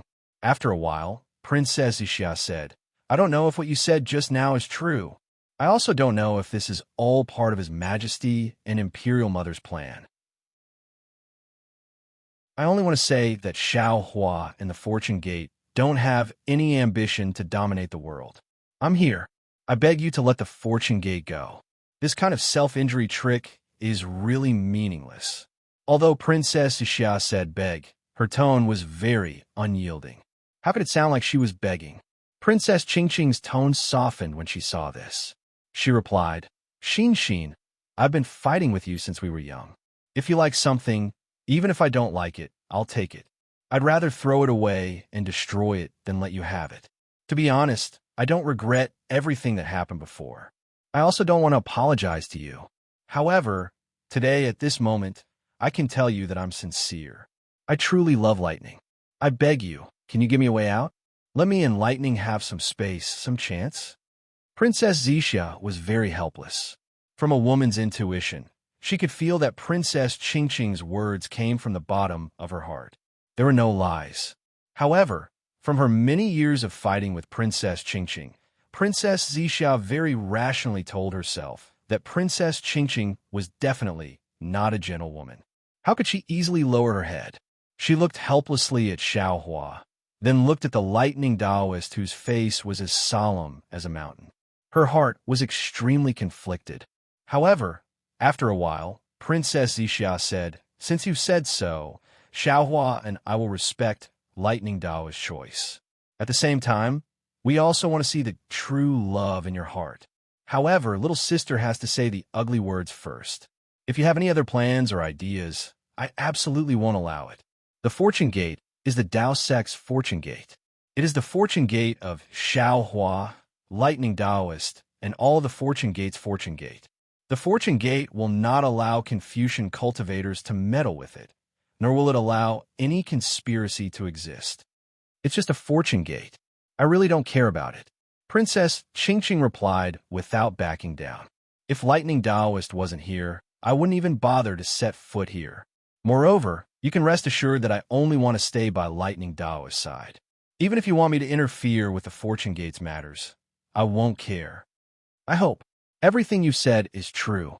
Princess Xixia warned meaningfully. Otherwise, when the time comes, you will definitely regret it. Don't worry, Princess Xixia. I've already done many things that I regret. At this point, I absolutely won't regret it. Princess Qingqing said as she quietly flew closer to the Lightning Taoist. The Lightning Taoist impatiently said, Don't come so close, I'm not used to it. Fellow Taoists who like this book, please go to Qidian to subscribe to support. Chapter 4720. Yes, this concubine understands. Facing Princess Xixia, Princess Qingqing maintained a cold expression, not giving her any face. However, seeing the Lightning Taoist, a smile appeared on Princess Qingqing's face, and her figure stopped. Fellow Taoist Lightning, Xiao Hua said, If you keep Princess Qingqing, then you can't return to the Kunlun immortal grounds to cultivate. Have you made your decision? No. Princess Qingqing hurriedly said, I can't delay Lightning Taoist cultivation. I'll stay in Xiao country. Since when is it your turn to decide this daddy's matters? Lightning Taoist glared at Princess Qingqing. Princess Qingqing immediately lowered her head, like a wronged wife, not daring to say anything. Lightning Taoist said to Xiao Hua, I've been thinking of something recently, so I won't cultivate for now. Let's go to the Western Sea to kill the mayflies. Looking at the Thunderbolt Immortal, who was annoyed at being disturbed just a moment ago, now having such a change in attitude, Xiao Hua smiled and nodded. Sure, Your Highness. Yu Xiaojing quietly flew over, her face pale. The scene just now had scared her to death. Don't call me princess anymore. Princess Qingqing glanced at Princess Xixia and said, I'm no longer a princess, call me young miss or Qingqing. Yes, young miss, Yu Xiaojing replied in a low voice. At this moment, in the sky above Xiao country, countless mayflies rushed out from the cracks in the void that appeared from time to time. They were like locusts that were commonly seen in the countryside as they rushed towards the ground. The citizens of the Xiao Empire had long sensed the danger, but they did not wait for death. Instead, they called out to Zhenren Xiao, as if they were praying for protection. Then they rushed out from various houses and brought the firewood, grass, and other things to the fields. As they lit these things up, they waved their wooden sticks, clothes, and other things, blocking the mayflies just like how they hunted and drove away locusts in the past. Seeing such a familiar scene, Xiao Hua couldn't help sighing. The prayers of millions of Xiao country's citizens made him feel a warm current flowing to the crystal-like Godhead behind his head. What adorable citizens ah! Xiao Hua took out the Kunlun mirror, preparing to release more Fortune Gate disciples.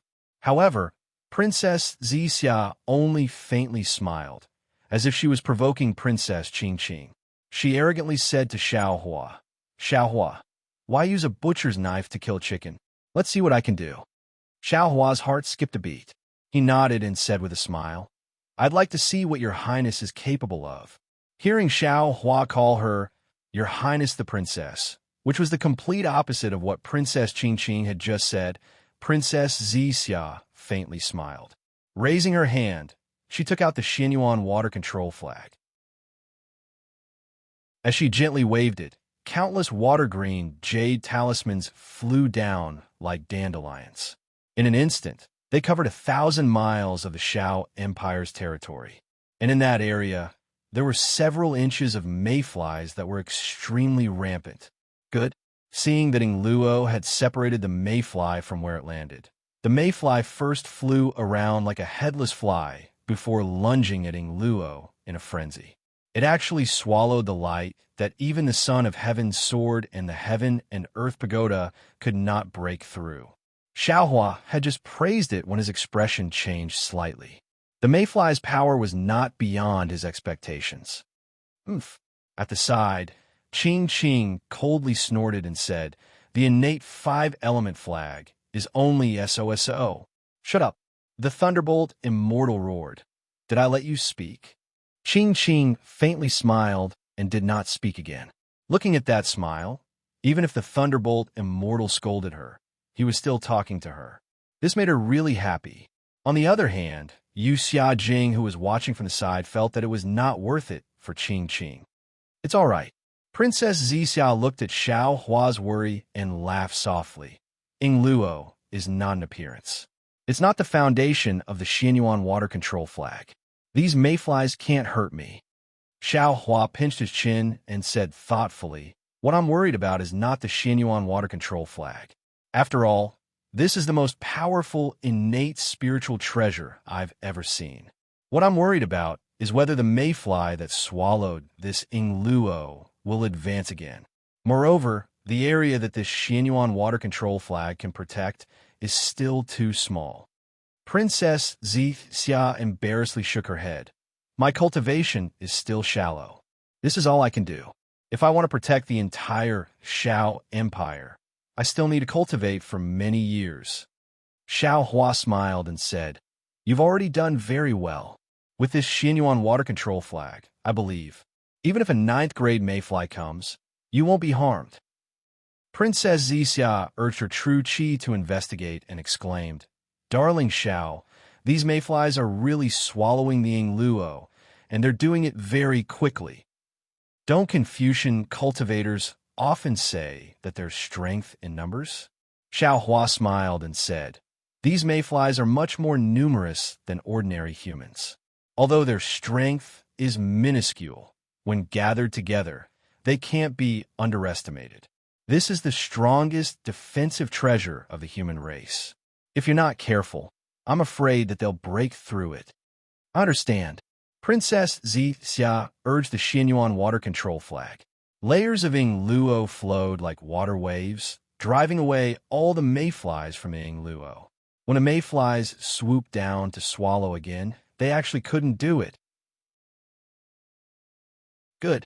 Seeing Princess Zixia's intelligence, Xiao Hua couldn't help but clap his hands and say, People often say that running water never rots, and it seems to be true. Hearing Xiao Hua's praise, Princess Zixia somewhat proudly glanced at Qingqing. However, Qingqing's heart wasn't on Princess Zixia's side at all. Instead, She lowered her head and stole glances at the thunderbolt immortal, as if he was the only person in her world. Could it be I was really wrong? Princess Zixia couldn't help but feel apologetic in her heart. Putting aside Princess Zixia's guilt, Xiaohua looked at the already stable situation and raised his hand to take the Kunlun mirror in his hand. As the light trembled, the divine power puppet Little Gold flew out. As soon as Little Gold came out, a dragon-shaped phantom rushed into the sky, and even a bit of the world destroying Mayfly's aura appeared. Little Gold, go. Xiaohua waved his hand and said, kill a few mayflies. Yes, master. Little Gold's voice appeared in Xiaohua's mind. Then, with a flash of golden light, it rushed into the swarm of insects. Little Gold was like a wolf in a flock of sheep. After it flew in, it waved its antennae as if it had seen something, cutting the mayflies in two. It was very brave and fierce. Unfortunately, after a short while, Xiaohua frowned again, because the mayflies that were cut in two by Little Gold quickly turned back into two low-level mayflies, and they didn't seem to be killed. In other words, Little Gold couldn't really kill the mayflies. Come back, Little Gold, Xiaohua called out in his heart, and he was quite disappointed, because in Xiaohua's memory, Little Gold had swallowed Dragon Siren and also swallowed the essence of mayflies, and because of this, it had mutated. If even it couldn't kill the mayflies, then the other spiritual pets wouldn't be able to either. After Little Gold returned to the space, Xiaohua took out the Ice Worm King. The mayflies that Xiaohua had encountered before were all extremely powerful, and he hadn't had the chance to test them out one by one. Now was the perfect time to test out Princess Zixia's Xinyuan water control flag, as well as these spiritual pets that had been separated by yin and yang. As soon as the Ice Worm King appeared, it immediately sealed the space within a radius of several hundred feet. Unfortunately, other than the thumb-sized mayfly that exploded, the other mayflies all rushed to devour the frozen space, and their size and size even increased. Seeing that his two most powerful spiritual pets were useless, Xiaohua was a little disappointed. I'm afraid it won't work. Xiaohua put the Ice Worm King into the space, and then let out Little Thunder and Little Silver. Unfortunately, as soon as Little Silver came out of the space, its nose sniffed the air, and its fat body immediately curled up into a ball, and it didn't go forward at all. Although Little Thunder was powerful, with every movement it made, it was still inferior to Xiaohua's Hand of Lightning, and naturally couldn't kill the mayflies. Forget it. Xiaohua was completely disheartened. In his heart, he already somewhat understood that these mayflies were from the previous generation. Even if one of his spirit pets had the ability to restrain them, it was still impossible for it to exterminate hundreds of millions of mayflies. After putting away Little Thunder and Little Silver, Xiaohua pondered for a moment, then once again took out the spirit grasses from the spirit world, some spirit wood from the chaos divine world, and other things from other spaces to try. Unfortunately, all of his attempts failed one after another. Nothing could stop that black hole that could kill mayflies and devour everything. In the end, Xiaohua simply stopped trying and stood in the air, watching over the situation. With Xiaohua and the Thunderbolt Master overseeing the situation, and with the support of Shanhua, Mainland's Fortune Gate's disciples, the mayflies besieging the Xiao country were gradually eliminated. Looking at the mayflies throwing themselves at the ground and the seeds that had already been planted, Xiaohua couldn't help but smile wryly. He clearly knew that his grain seeds must have attracted the attention of the mayflies. Unfortunately, Xiaohua no longer had the chance to regret. If he didn't have these seeds in the past, the Xiao country and the burial immortal mainland's common people would have starved to death. Now, the seeds had spread all over the burial immortal mainland, and they had become the targets of the mayflies. Several days later, the mayflies were finally exterminated. Fujiwen's face was full of shame as he saluted Xiaohua, saying that he had failed Xiaohua's trust. Xiaohua comforted him with a smile. In the face of a great calamity, it was enough to protect the Xiao country's common people's lives. What burden was there to speak of? Xiaohua took out the Kunlun mirror and asked the Thunderbolt Master to recall the Shanhua, mainland's fortune gates disciples into the space. He then said to Fu Jiwen, "What do the Shao country's people say about leaving?"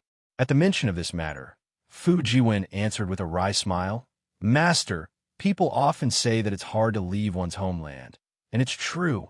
This disciple has already sent many people to spread the benefits of the Kunlun paradise, but most of them feel that the Shao country is the paradise of the burial immortal mainland, and are unwilling to leave. Moreover, this disciple has also told them how powerful the strange insects are, but they believe that with Master's protection, they will definitely be able to exterminate the strange insects." AI blind trust ah. Xiao Hua suddenly felt the burden on his shoulders become heavier, and he sighed. "Xiao Hua, this matter is your fault," Qingqing suddenly said from afar. "Shut up." Before she could finish, the Thunderbolt Master angrily said, "I didn't ask you to speak." Xiao Hua was stunned, and asked curiously, "What did I do wrong?" Qingqing looked at the Thunderbolt Master, not daring to speak. "Speak." The Thunderbolt Master simply spat out a word. "Yes." Qingqing hurriedly said, "The Shao country is named after your surname, and these people are also your people. You didn't explain the situation clearly to them, but let your disciple. What is this? This kind of matter of showing one's face and winning over people's hearts, anyone would run to the front. Even His Majesty the Immortal Emperor would not be an exception. You, on the other hand, only let your disciple do it. Whether or not your disciple was sent by you, whether or not he used your name, those people will know. They only know your name devoutly. Moreover, what is the Kunlun paradise? It is useless to just talk about it. These vulgar people will not understand. You have to take out the real situation of the Kunlun paradise for them to see, even if it is an illusion." "And you are right." Xiao Hua nodded. "This Xiao has learned." "What are you talking about?" Princess Xia said unhappily. "What do you know?" Darling Xiao first went to the Jade Pool Gathering, then went to Dragon Island, Great Sage Hall, and Lane Temple. For the sake of the life and death of the billions of people in the 3 continents, how could he have time to come to the Shao country? Of course, I don't know what Taoist Xiao is talking about these days. When Qingqing heard that Xiao Hua actually went back and forth to several holy lands, her heart was also shocked, and her respect for him gradually grew. However, she still insisted, "I am just talking about the facts." Qingqing's temper was like this. She could lower her proud head for a man, for an unprecedented love, and give up her noble life, but she could not suddenly change. Princess Xia naturally understood. Although her tolerance was not as broad as Xiao Hua's, seeing that she did not refute, it seemed like she was trying to be tolerant. Xiao Hua waited for a while, and when he saw that Lightning Taoist had accepted the Fortune Gates disciples, he was about to ask for the Kunlun mirror when he saw Prince Lan, Li Xiang, and Xiong Yi flying over to greet him. Xiao Hua looked at the 3 people coming over, then glanced at Fu Jiwen. Fu Jiwen shook his head slightly, then nodded indifferently, making Xiao Hua a little confused. However, he did not have time to ask, as Prince Lan and the others had already flown over. After greeting, the 3 of them apologized, saying that they were not good at ruling the country. Xiao Hua frowned, and helped the 3 of them up, saying, "When did the 3 of you become so unscrupulous? Master has never blamed the 3 of you, so why do you blame yourselves?" Princess Qingqing has already said that this matter is Master's fault.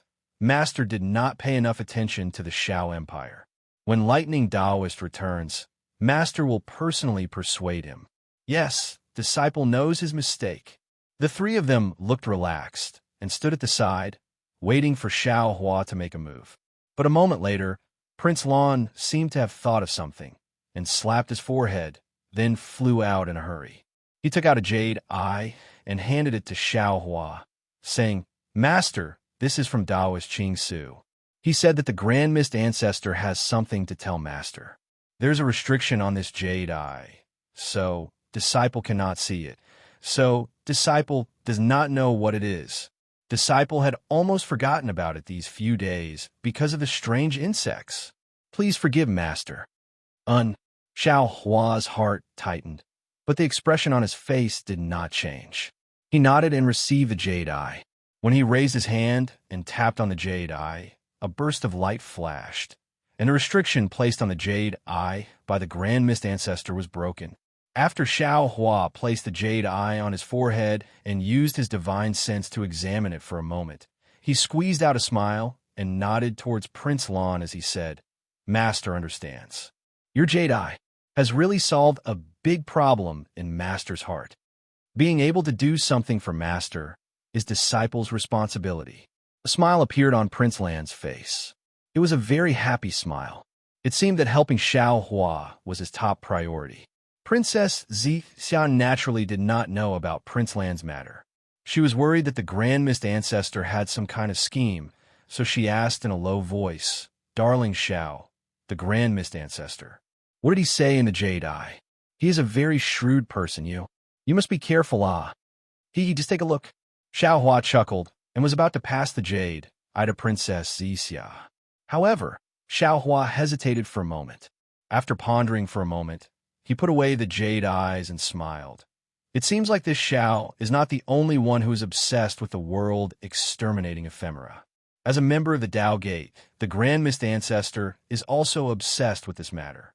He has found a way to get rid of the strange insects and has invited this Xiao to discuss it with him. If there is anything, we can discuss it at the Fortune Gate. Why do we have to go to the Sky-Bearing Palace? Princess Xia frowned. She did not understand why Xiao Hua kept the jade eye and did not want to show it to her. Xiao Hua smiled and answered, "I feel that human nature is kind. Even if we scheme and quarrel over trivial matters, we should focus on the important matter. However, in the face of this calamity, the human race must prioritize the overall situation and eliminate the world destruction mayflies. Thus, I choose to believe in fellow Taoist primordial chaos and that he has the humanity of a human." As he spoke, he looked at His Highness Lan and praised, "Your Highness Lan, you've done well. If Master and the Grand Mist Ancestor succeed, you will take the most credit. Disciple does not dare to take credit." Prince Lan hurriedly bowed and said, "Disciple was merely passing on the message. In fact, Taoist Qing Su wanted to pass the jade eye to Senior Brother Fu, but Senior Brother Fu happened to be away, so he passed it to Disciple. It doesn't matter who it is." Xiao Hua smiled and said, "Eliminating the world-destroying ephemera is the most important thing." As he spoke, the lightning Taoist had already returned. Xiao Hua took the Kunlun mirror and flew into the sky above the Xiao country. He then raised his hand and slapped the top of his head. Boom! Several bolts of lightning shot into the sky, covering the sky within 1,000 li. The Xiao country citizens had just escaped from the strange insect's attack and were still in a state of shock. Seeing the lightning in the sky again, they trembled with fear. However, when they saw the thunderstorm, which was like a horned dragon, slowly transform into Xiao Hua's figure, the crowd of people couldn't help but burst into tears. One after another, they kneeled on the ground and called out, "Taoist Xiao, Taoist Xiao." "My people," Xiao Hua's voice is like thunder rumbling in the sky. "I am Taoist Master Xiao. Today, I have an important matter to tell you all." Xiao Hua explained the matter of the world-exterminating ephemera in a concise manner. In the end, he waved his hand, and the Kunlun mirror fell into the air. Wong, wong, wong. The Kunlun mirror let out a rumbling sound, and a huge beam of light shot out from the Kunlun mirror and landed in the sky above Xiao Empire. Then, the situation of Shanhua continent turned into a light projection that appeared in the space of a few thousand miles. Mountain after mountain, mountain after mountain, piece after piece of fertile land, cluster after cluster of mountain flowers, a peaceful scene of men plowing and women weaving slowly appeared in front of the stunned citizens of Xiao Empire. After a full hour, Xiao Hua finally pointed his hand, and the light projection gradually shrunk and disappeared into the Kunlun mirror. Xiao Hua smiled and said, "My people, this is the Kunlun wonderland that my disciple told you all about. This place, although it is not as big as the hidden immortal continent, it is definitely bigger than Xiao Empire. This is a magic tool that I carry with me. In other words, once you enter the Kunlun Wonderland, you'll be by my side. I can protect you all at any time. Now, the hidden immortal continent is being attacked by the world-exterminating strange insects, and I have yet to find a way to destroy them. I hope that you all can enter the Kunlun Wonderland temporarily to avoid the disaster. After the world-exterminating strange insects are destroyed, I will ask for your opinion. If you all want to stay in the Kunlun Wonderland, then you can live and reproduce there. If you still want to return to the hidden immortal continent, then I will send you all back. Don't worry, I will definitely respect your choice. Thank you, Taoist Xiao, for your mercy. We will follow the guidance of Nanwu, merciful Guanyin Bodhisattva. Thank you, Guanyin Bodhisattva, for sending us to the Wonderland. The Xiao Empire's citizens no longer had any objections. They all knelt on the ground and kowtowed to the sky to express their gratitude. I still have to go overseas to find a way to kill the world-exterminating strange insects, so I can't stay here for long. Seeing this, Xiao Hua added, I asked my Fortune Gate's second master, Lightning Taoist, to send you all into the Kunlun Wonderland. Xiao Hua then nodded at Lightning Taoist. Lightning Taoist also transformed into a lightning giant, and with a wave of his hand, the Kunlun mirror appeared in his hand. He said, I will follow the sect master's orders. Thank you, Taoist Xiao. Thank you, Lightning Taoist. The Xiao Empire's citizens thanked him again. All right, you all pack up your belongings.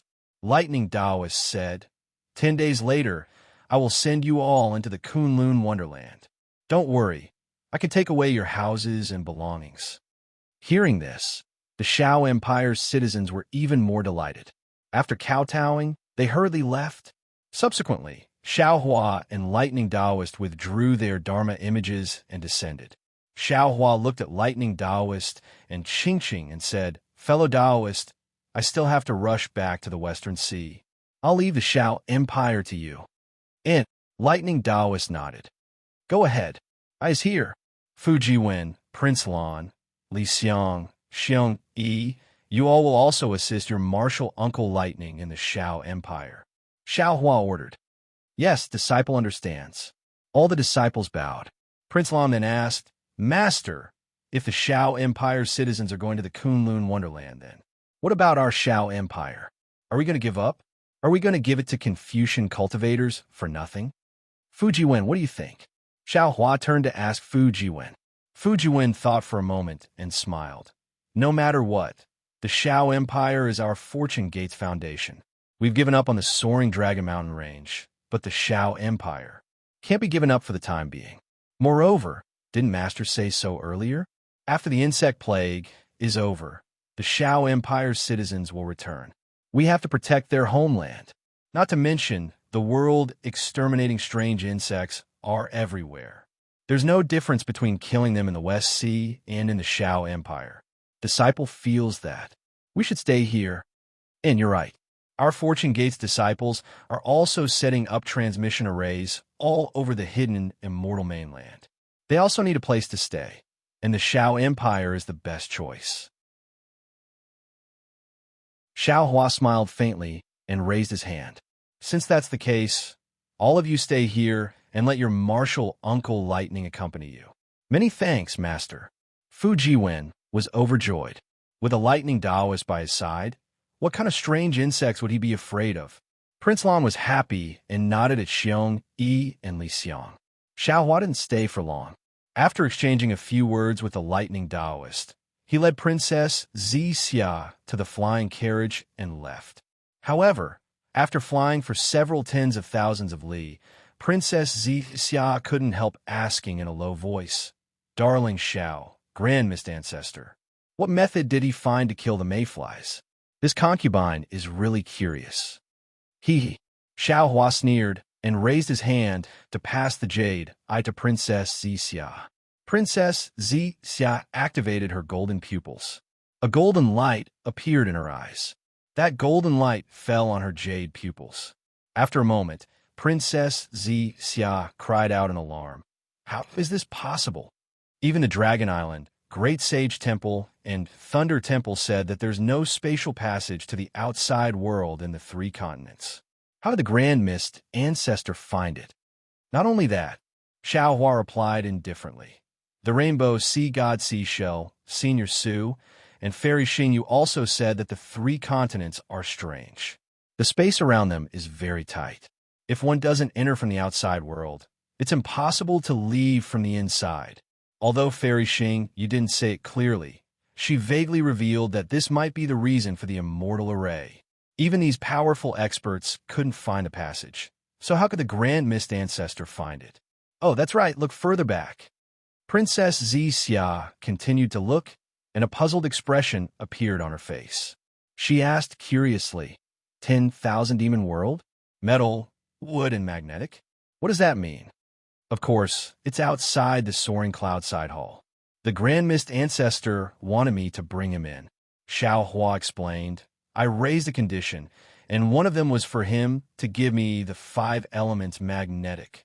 Of course, that was just a joke, and he remembered it in his heart. So, he used the metal and wood magnetic as bait, saying that the 10,000 Demon World has it. Moreover, he knows the spatial passage from the 3 continents to the 10,000 Demon World. He lured me into his trap. Oh, then you in the Shao country. Princess Xia's thoughts were quite meticulous, and she immediately thought of Xiaohua's strange behavior. Xiaohua's face turned cold, and he said, "Of course I don't want to see the Grand Mist Ancestor scheming against me when the 3 continents are in danger.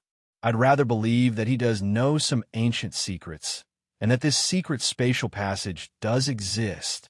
I'm even willing to believe that the Grand Mist Ancestor said that the 10,000 Demon World's metal and wood magnetic is real. Therefore, I'm willing to take this risk for this belief. Moreover, there's another secret. My fortune gate is not a paradise. That disciple named Prince Lan." After Xiaohua finished talking about Prince Lan's attack on Changyu, Princess Xia's eyes narrowed, and she nodded. "Darling Xiao, you're casting a long line to catch a big fish, ah? But at this point, this big fish has no special value. Why don't you pull in the net?" "Yes, I'm just about to pull in the net." Xiaohua laughed, "But there are many ways to pull in the net. If the Grand Mist Ancestor really wants to join hands to kill Fu Yu, and this spatial passage is real, I'll let Prince Lan commit suicide, leaving him a good reputation. If the Grand Mist Ancestor hands over the disciples who attacked Changyu, I can reluctantly let bygones be bygones. If this news is false, the sky-bearing palace has no value in the 3 continents. Although I don't want to create a rift between the sects, I can't hold back since they're already forcing me. But you're risking your life. It's not appropriate."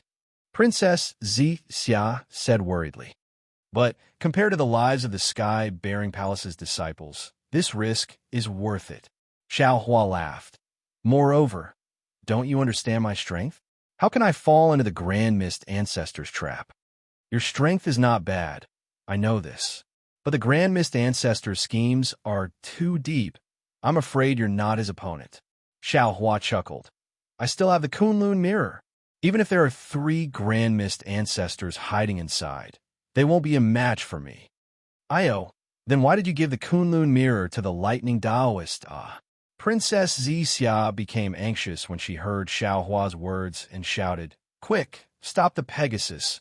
Go gather the Shao Empire's people. These 10 days won't make much difference."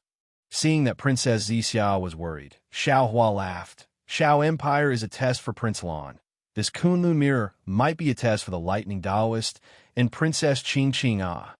Princess Xia understood when she heard Xiaohua's words. She raised her finger and pointed at Xiaohua's forehead. "I didn't expect my sect master to be so scheming, But your scheming is wasted. If my sister can't even resist this little temptation, how could she have fought with me for so long in the Immortal Palace? The past is the past. The present is the present." Xiaohua laughed. She had everything before. Naturally, she wouldn't care about this temptation. But now, she has nothing. Maybe she'll swallow this little temptation. "Impossible." Princess Xia shook her head. "I feel that this time my sister has really fallen in love. Damn, this lightning Taoist is so unromantic. How did my sister fall in love with him? Hearing Princess Xia say damn, Xiaohua was dumbstruck, and Princess Xia came to her senses, her cheeks flushed red, and she glared at Xiaohua fiercely. Love is so inexplicable. Xiaohua shrugged with a helpless look and said, I think. You know it too. Hee hee. Princess Xia rolled her eyes, and a crafty smile appeared on her face. I've already heard the story of Lu Town and Guizhuang House, and I've also helped Xiaohua recover a lot of his memories. I wonder if Xiaohua can tell me about the matters of Xiaoyu Continent now. This time, Xiaohua won't lose his memories, right? Xiaohua nodded and said seriously, I'll let you know about these things sooner or later, and I also want you to tell me about your life in the Immortal Palace. But now that the world-exterminating mayfly is so powerful and your strength is limited, I want to take advantage of the time now to tell you about the 5-cheese unification technique.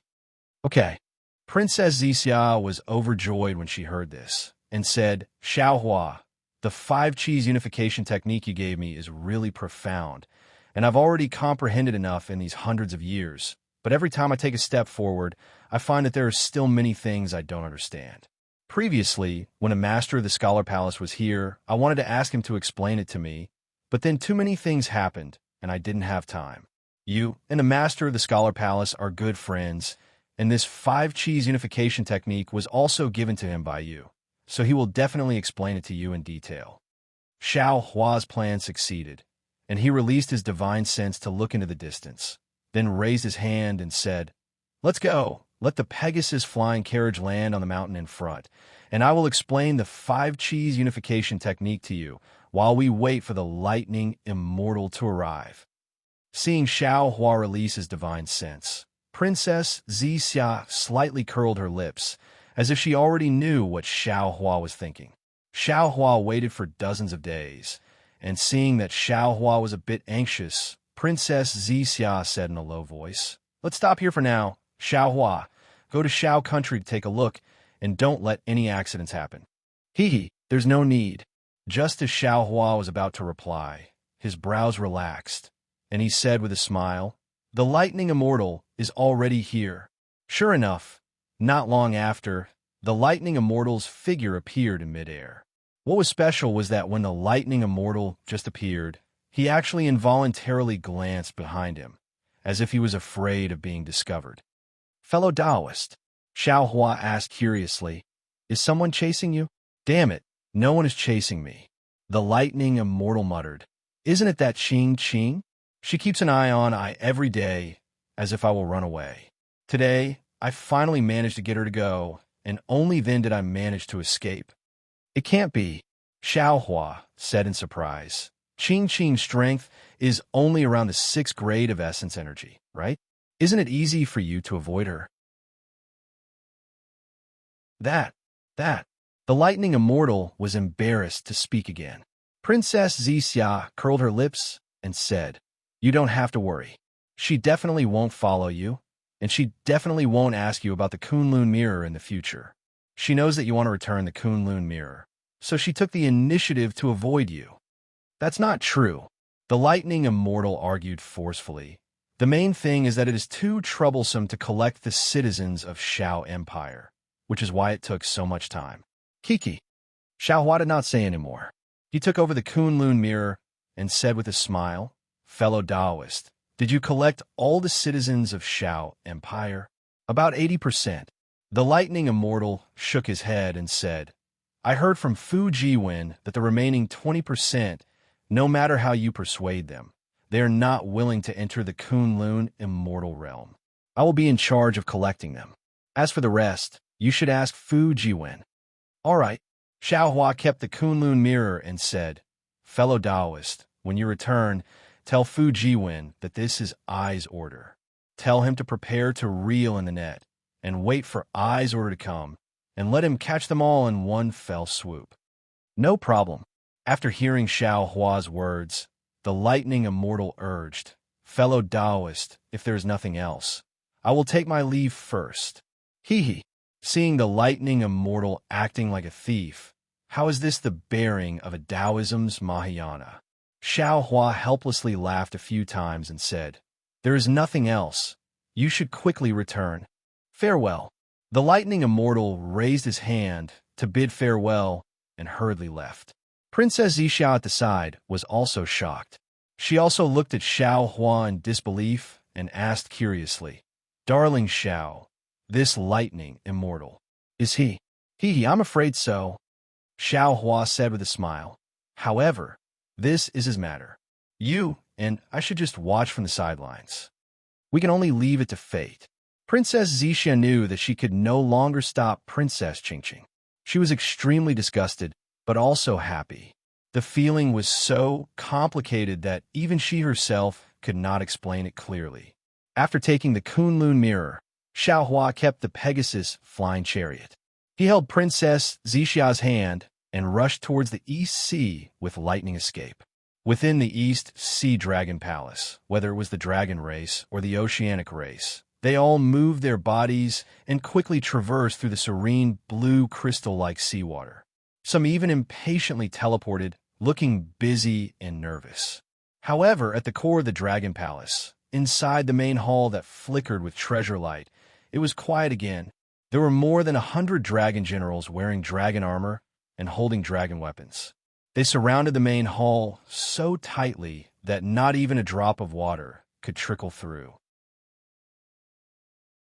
Waves of chaotic water rippled from all directions, but they were immediately annihilated by the dragon generals with a wave of their hands. Not to mention that the noise could not reach the main hall at all. Boom! A loud rumble sounded from several hundred zhang away from the main hall. The nearby dragon generals were all startled. They involuntarily raised the dragon weapons in their hands, wanting to surround the main hall. However, when they saw a huge water halo appear amidst the rumble, and then a tricolored halo spread out one after another, a dragon general wearing dragon armor hurriedly flew out from the halo. The dragon generals had a look of realization on their faces. Most of them flew back, leaving only one dragon general at the front to block him. Reporting to the great general, the dragon general flew out of the halo and hurriedly shook his dragon head. In his dragon claws was a dragon shell. He reported, "There's a message from the West Sea Dragon Palace." As he spoke, the dragon general handed the dragon shell over. The great general took the dragon shell and nodded without looking at it. He said, "Thank you for your hard work." "Thank you for your hard work, great general," the dragon general said politely. He turned around and flew back into the halo. His dragon body faded for a moment. The great general turned around and was about to fly back to the main hall. A dragon general beside him smiled bitterly and said, "Great general, why is it the West Sea again? How can it not be the West Sea?" The great general replied helplessly, "The West Sea today is no longer the West Sea of the past." After saying that, the great general did not dare to delay. He urged his dragon body to enter the main hall. However, at this moment, boom, there was another sound of water. Not far from the halo that just appeared, another tricolored halo appeared. The palace guard grand general stopped, but his dragon body didn't move. The dragon general who just spoke swayed his dragon body and blocked the light ring. Another dragon general hurriedly flew out from the light ring. As soon as he saw this dragon general, he looked up at the palace guard grand general and shouted, "Palace guard grand general, urgent report from the West Sea. Bring it over." The great general was too lazy to move. After he gave the order, the dragon general waved his dragon claw, and a long bay in his hand flew into the great general's dragon claw at lightning speed. Then, the dragon general hurriedly returned. Damn the fortune gate. The great general looked at the two dragon shells and the dragon claws and cursed under his breath, just as he was about to enter the main hall. Fellow Taoists who like this book, please subscribe to it at Chidian. Give it a recommendation vote, collect it, tip it, and thank you for all your support.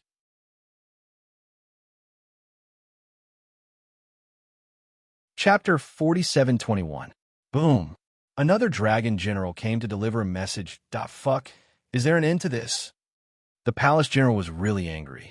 He knew very well that any ordinary battle report from the Four Seas would be handled by specialized civil officials of the Dragon Palace. Anything that could be sent directly to the palace could be said to be extremely urgent. These messages were extremely rare. Ever since the Fortune Gate's Jiang Hong had taken over the West Sea Dragon Palace, the East Sea Dragon Palace's crown prince, Ao Xiang, had been sending urgent messages one after another. However, it was rare to see so many of them today. Reporting to the great general. The moment the dragon general appeared, he immediately reported.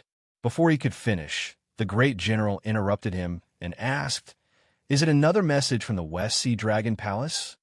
The dragon general was stunned and hurriedly shook his head. Reporting to the great general, "It's not the West Sea Dragon Palace. It's an urgent message from the hidden immortal continent's bestial battle arena." Bestial battle arena? The great general was surprised and scolded. What urgent message from the bestial battle arena? At this time, why are they still in a mess? Why can't you see the importance of this matter? How can you casually send a message to His Majesty the Dragon King? The dragon general wasn't in a hurry. After the great general finished speaking, he respectfully said, "This subordinate understands. Many thanks for the great general's guidance. However, the message from the hidden immortal continent's bestial battle arena is Xuanzang's message." See, the great general was shocked and suppressed his anger. However, he frowned and said, "That's not right. Even though Xuanzang wants to seek scriptures from the West and has to pass through the East Sea, he can't have reached the East Sea from the Longevity Town so quickly, right?" Yes, the bestial battle arena sent the message. Xuanzang is still 10,000 miles away from the East Sea. The dragon general hurriedly explained. 10,000 miles, ah? The great general didn't know whether to laugh or cry. How long would it take for Xuanzang to reach the East Sea from 10,000 miles away? Why would they send an urgent message? Did they eat too much seaweed and have too much? But Master Xiao has already spoken in the Longevity Town. The dragon general continued to explain. Anyone who dares to hurt Xuanzang will have their entire family exterminated. Right now, the Fortune Gate is like the sun in the midday sky, and their 10,000 li territory has already entered the Beast Battle Arena's sphere of influence. They want to report to His Majesty, Dragon King, to let the Eastern Sea be prepared to go there without any mishaps. Xiao Longshi's only nephew is too important. All right, I got it. The great general knew that the Beast Battle Arena was right to be cautious. He nodded and gestured for the dragon general to turn back. After waiting for a moment and seeing that there were no more halos, he entered the great hall. Although the hall was large and countless precious items were shining brightly, the moment the great general entered the hall, his gaze immediately landed on the dragon throne that was overflowing with treasure light. The Dragon King of the Eastern Sea, Ao Qian, was seated on the dragon throne. Hundreds of dragon images of various colors formed from dragon aura flew around the dragon throne. Waves of aura that caused the dragon tribe to prostrate, feel shocked, and apprehensive spread from the dragon throne, enveloping the entire hall. Reporting to His Majesty, Dragon King, the great general's body trembled, and his voice was a little hoarse as he stood inside the hall. Yes, Ao Qian withdrew his gaze from the dragon scroll in his hand. He lifted his head and glanced at the hall guardian, Great General. The dancing dragon figure immediately roared and returned to the dragon throne. The frightening aura in the hall was completely swept away. An urgent message from the Western Sea Dragon Palace. The palace guarding Grand General moved his body and entered the great hall. He respectfully presented the 3 dragon shells. 3 urgent messages from the Western Sea Dragon Palace? Ao Qian was stunned, and he was a little annoyed. Is Jiang Hong courting death? Seeing that Ao Qian was angry, the great general hurriedly explained, "There are 2 of them, and the other one is related to the Fortune Gate." Ao Qian nodded, took the 3 dragon shells, and placed them on the dragon table in front of the dragon throne. Seeing this, the great general turned to leave, but Ao Qian suddenly said, "Ao Yuan, Do you think Jiang Hong is causing such a big ruckus in the Western Sea Dragon Palace? The great general was stunned for a moment, and then he replied, in this general's opinion, I'm afraid he doesn't know. Oh, why? Ao Qian did not pick up the dragon shells, but asked with interest. The great general hurriedly replied, Xiao Longshu is the benevolent Guanyin Bodhisattva. Although this general is not interested in those bald donkeys of the Buddhist sect, this general knows that the Guanyin Bodhisattva's Buddha fruit is very difficult to obtain. Since Xiao Longshu can obtain the Guanyin Bodhisattva's Buddha fruit as a Tao sect cultivator, he must be truly benevolent. Ao Qian coldly snorted and said, He is benevolent to the secular world, but to the immortal palace, the 4 great clans, the Dragon Palace of the 4 Seas, and the 1,000 Demons' sacred realm, he is not benevolent at all. Yes. The great general hurriedly smiled and said, This general does not know these things. I'm just casually speaking. Oh, it's fine, go ahead. Ao Qian came to a realization and said with a smile, This king has suffered too much from Xiaohua, so I might have misjudged him. Just answer me truthfully. Yes. The great general knew Ao Qian's temperament, so he did not hide anything and told him his thoughts. Finally, he said, Moreover, in front of the longevity town, Xiao Longshu did not hesitate to fall out with the immortal palace for the sake of the world-destroying strange insect, and asked the immortal palace and the 4 great clans to stop fighting. At that time, when this general received the news, I was extremely surprised and felt that Xiao Longshu was making a mountain out of a molehill, and even felt that he had other intentions. However, from the current battle reports of the 4 Seas, Xiao Longshu's words were not alarmist. This strange insect really has the ability to destroy the world. Therefore, this general feels that Xiao Longshu really wants to save the world. He wants the 3 continents, the 4 seas, and the 3 rivers to work together to overcome this crisis. Your Majesty, take a look at the latest news. Xiao Longshu first went to the Dragon Island, then to the North Sea Dragon Palace, and then to the 1,000 Demons' sacred realm. Although there is no more news, Xiao Longshu must have gone to the Great Holy Hall. The Fortune Gate's disciples moved to the West Sea, but Xiao Longshu did not care about them at all.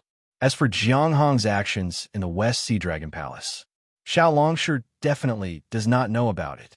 You have a lot of confidence in Xiao Longshu. Ao Qian smiled and said, Why don't this king write a letter for you to guard his Fortune Dao Palace? Who knows? He might even arrange a West Sea Dragon King for you. When Ao Yuan heard this, his face changed, and he hurriedly prostrated himself in the hall and pleaded, Your Majesty, please spare my life. Your Majesty, please spare my life. Ao Qian did not even look at Ao Yuan. With a wave of his dragon claw, a dragon shell fell into his hand. Ao Qian then took out a dragon stratagem from the dragon shell.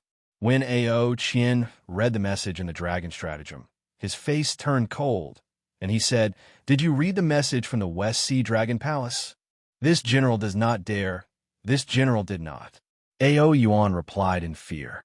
Ao Qian snorted again, as if he was sending a message. Holy Zhang's clans Jingqing and his wife Ao Xian were involved in the conflict between the West Sea Dragon Palace's 2nd Prince Ao Yu and 3rd Prince Ao Ing. They plotted to kill Ao Yu and Ao Ing, and they deserved to die. However, considering that Ao Yu and Ao Ing were the masterminds, and Jingqing and Ao Xian were the accomplices, the St. Jiang clan leader personally came to the West Ocean Dragon Palace to apologize and compensate them.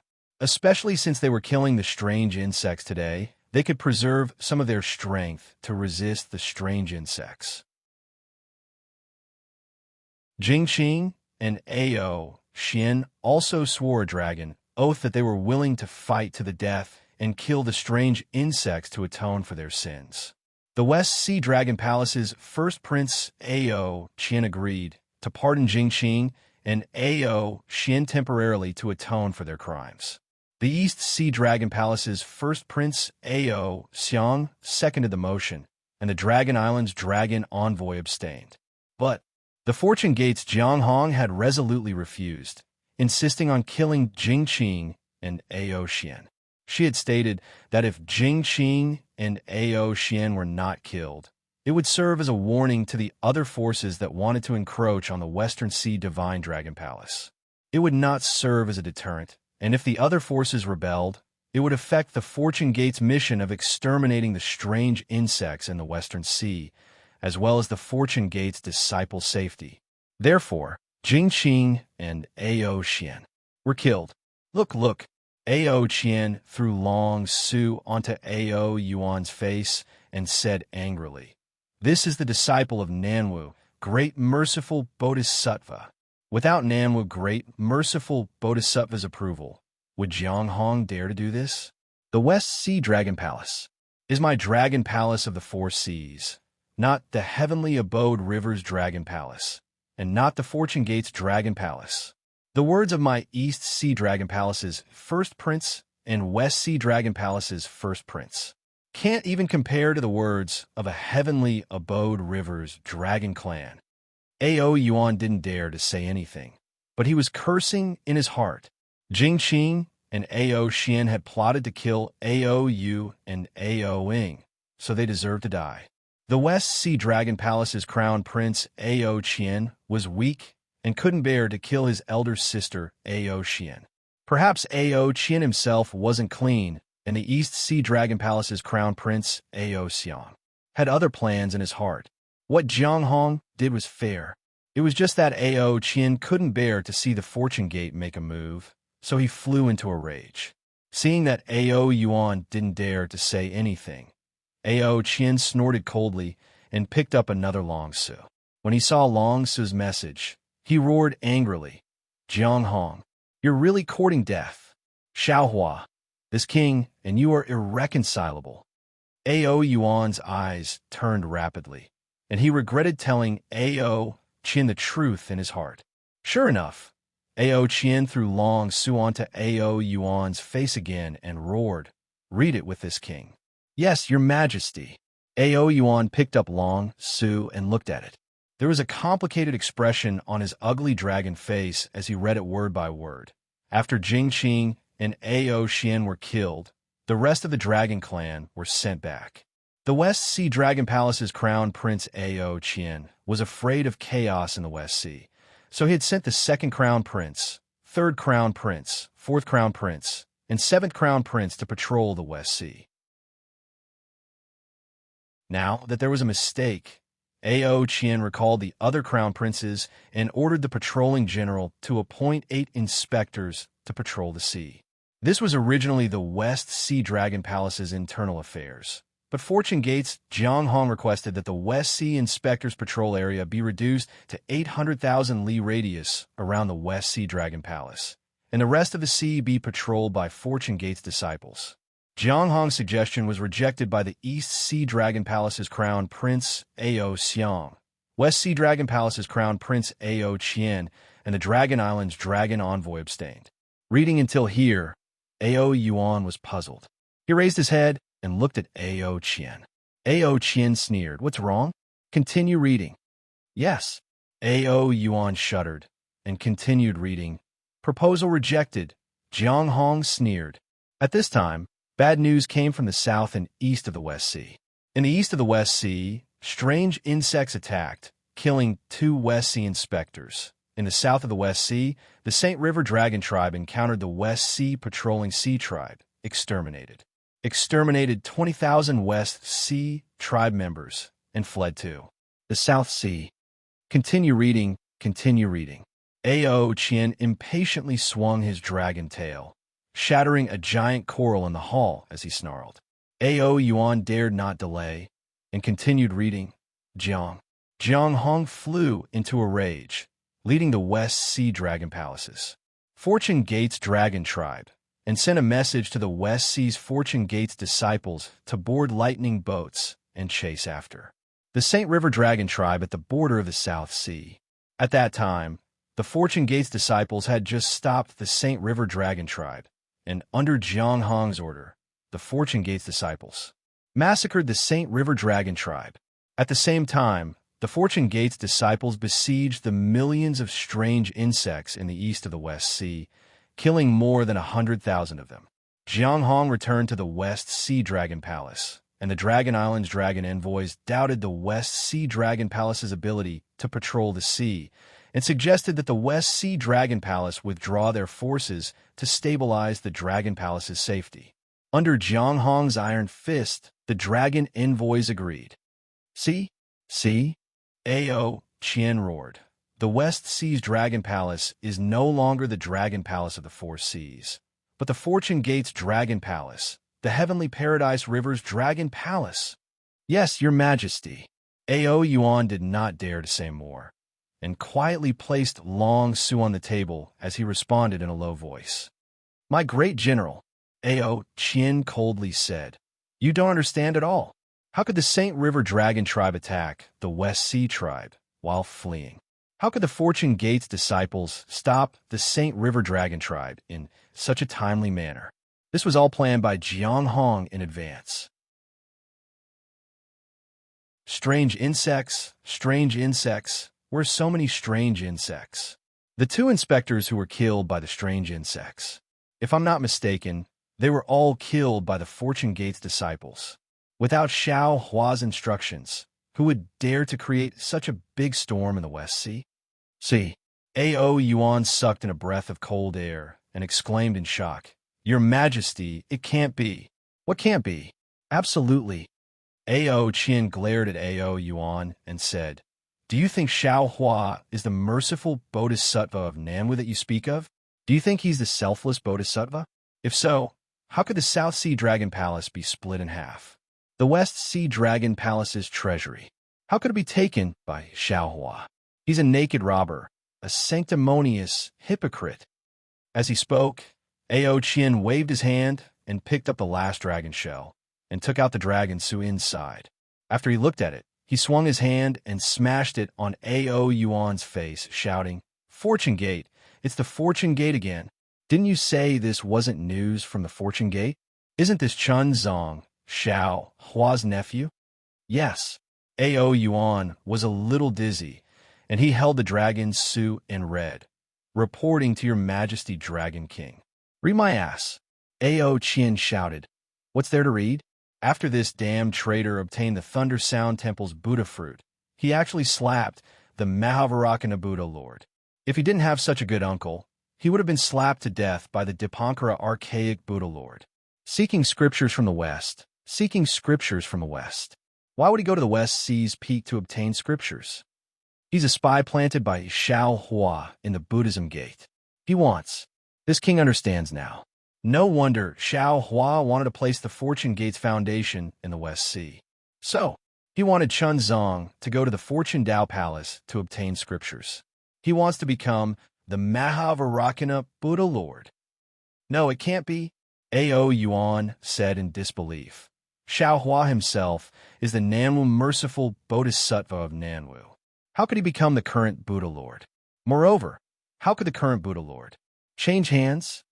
Even the Nanwu Maitreya Buddha changed hands. How could the Mahavarakana Buddha Lord not change hands? Ao Qian said angrily. Moreover, that six-eared macaque also covets the Dipankara archaic Buddha Lord's position. Just as Ao Qian was venting his anger, a voice came from outside the hall. Your Majesty, there's an urgent report. Where did this urgent report come from? Ao Qian shouted angrily. Could it be from a Fortune Gate? This. Yes, Your Majesty. The dragon general outside the hall helplessly replied. Boom. Ao Qian waved his dragon claw and slammed it on the dragon table in front of him. The dragon table was instantly shattered into pieces. Ao Yuan trembled and prostrated himself like an obedient little loach. The dragon general outside the hall heard the commotion and didn't dare to enter. Ao Yuan, bring it in. After a while, Ao Qian suppressed his anger and said in a low voice. Yes. Ao Yuan didn't dare to delay. He hurriedly got up and walked out of the hall, taking the dragon Su from the dragon general's hand. However, just as he turned around and entered the hall, he felt a little confused. He didn't know why the dragon Su wasn't placed in the dragon's shell. Ao Yuan timidly handed the dragon Su to Ao Qian and prostrated himself on the ground, waiting for Ao Qian to throw the dragon Su on his face. However, after Ao Qian finished looking at the dragon Su, Ao Yuan didn't expect the dragon Su to fall on his face. Instead, Ao Qian was surprised. Why did Xiao Hua go to the hidden immortal mainland? Shouldn't he be in the great sage hall? Yes, your majesty. What's going on? Ao Yuan followed Ao Qian's words and replied. Quick! Ao Qian suddenly shouted. Ao Yuan, prepare my East Sea Dragon Palace's welcome. The fortune gates, Xiao Hua, is coming to my East Sea Dragon Palace. Yes, your majesty. Ao Yuan didn't realize what was going on. He just agreed and didn't move. Pooh! Ao Qian shook his hand and threw the dragon, Su, to Ao Yuan's face. He roared. This king said, quick, quick, quick. Xiao Hua is outside my East Sea Dragon Palace. He's coming to my East Sea Dragon Palace. How is that possible? Ao Yuan was awakened by the dragon Su and exclaimed in shock. Isn't he in the Great Sage Hall? Then, a tricolored halo rushed out from Ao Yuan's dragon body. With a boom, he rushed out of the hall and roared. Everyone, set up the welcoming formation. Master Xiao Hua is coming to the East Sea Dragon Palace. At this time, Ao Qian had no time to care about Ao Yuan's inappropriate words. He frowned and whispered, What is Xiao Hua doing in my East Sea Dragon Palace? Is he forcing this king to hand over the West Sea Dragon Palace? Or does he want this king to? No, this king absolutely can't yield to Xiao Hua's despotic power. This king must unite with my two brothers and fight to the end. Unfortunately, Ao Qian still thought too much. After he and the East Sea Dragon Palace's Dragon Queen eagerly invited Xiao Hua and Princess Zixia to the hall, when he nervously asked why Xiao Hua came to the East Sea Dragon Palace, Xiao Hua's answer almost made Ao Qian fall off his dragon throne. This Xiao wants to borrow the East Sea Dragon Palace's teleportation formation to go to the West Sea Dragon Palace. Xiao Hua was very surprised by Ao Qian's politeness. Of course, if time permits, this Xiao also wants to talk to fellow immortal Ao about the world-exterminating strange insect. Could it be? Fellow immortal Ao has other matters. Before Xiao Hua came, Ao Qian was hysterically angry and cursed Xiao Hua. But when he really faced Xiao Hua, the supreme of the human race, he still smiled and said politely, No, this king doesn't have other matters. This king will let the palace's great general Ao Yuan activate the teleportation formation. Then, Ao Qian raised his eyes and looked at Ao Yuan, who was standing respectfully at the side of the hall, but his dragon eyes were staring at Xiao Hua without blinking. His eyes were full of piety. He said in a low voice, Ao Yuan. Yes, your majesty. Ao Yuan hurriedly withdrew his piety. He looked down and answered seriously, This general will open the teleportation formation for Guanyin Bodhisattva. Damn it. Ao Qian didn't know whether to laugh or cry. If he didn't know that Ao Yuan grew up with him and was absolutely loyal to the Dragon Palace, he would really suspect that this guy was a heavenly dragon spy sent by the Buddhist sect. After Ao Yuan left, Ao Qian put on a smile again and asked hypocritically, Dragon Master Xiao, this king heard from Brother Wang that you went to the Thousand Demons Sacred Realm from the North Sea Dragon Palace. Did you go to the Great Sage Hall? Does the Great Sage Hall have any information about the spatial realm? Or do they have a way to kill the strange insect? Xiao Hua nodded. He looked around and said with a smile, This matter involves the secrets of some spatial realms. It's very important.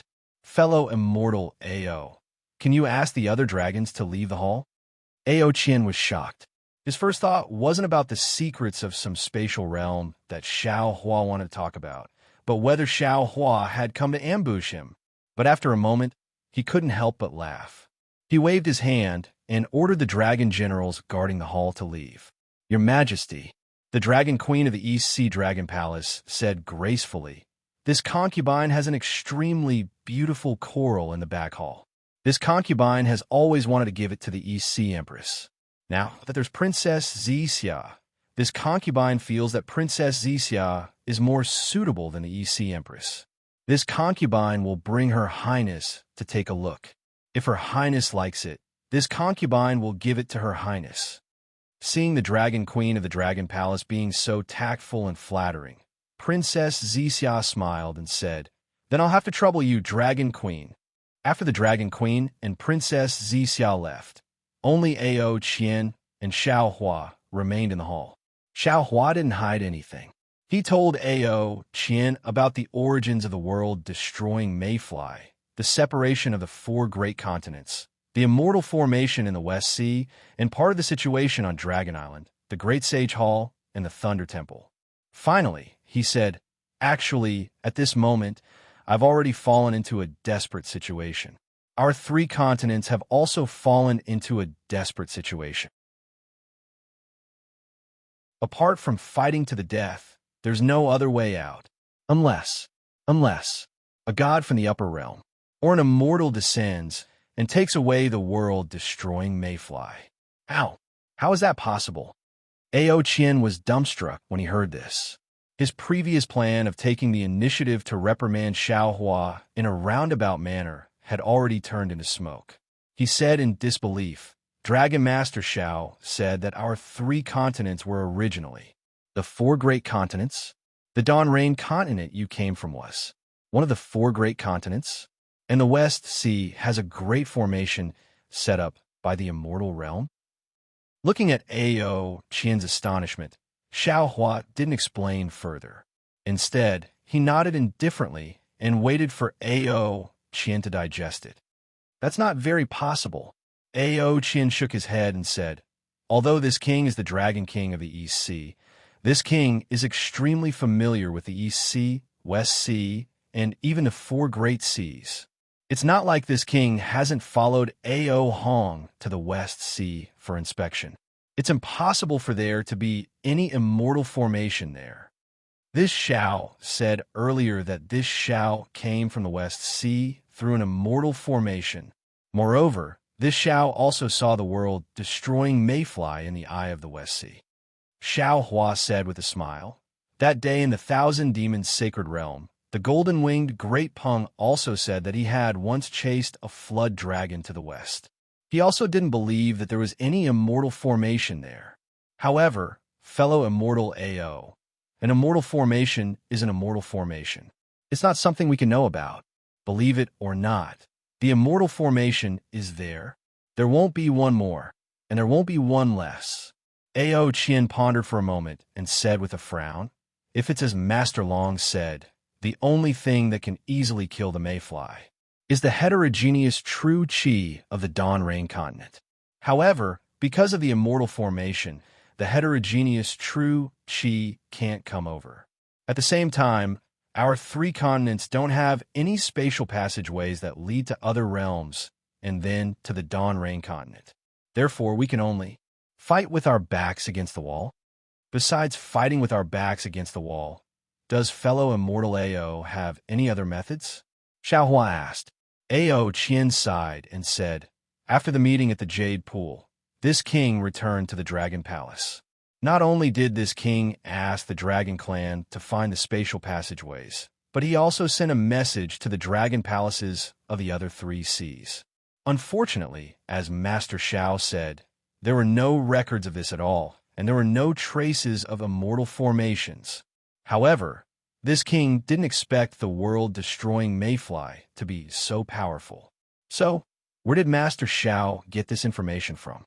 Of course, it's from the one in the 1,000 Demons' sacred realm," Xiao Hua said with a smile.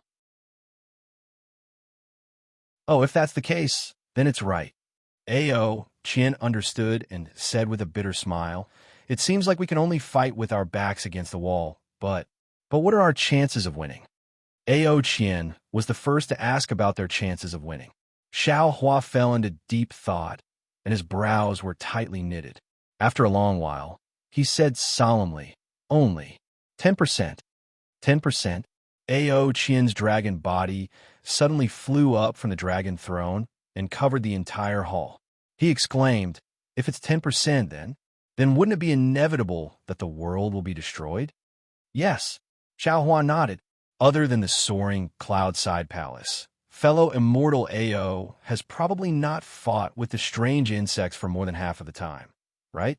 Indeed, Ao Qian suddenly felt a little ashamed. He had always been in the East Sea, guarding the dragon palaces of the Four Seas, fearing that the Dragon Island and the Fortune Gate would invade, so he didn't pay much attention to the strange insects. I've encountered several world-destroying mayflies along the way.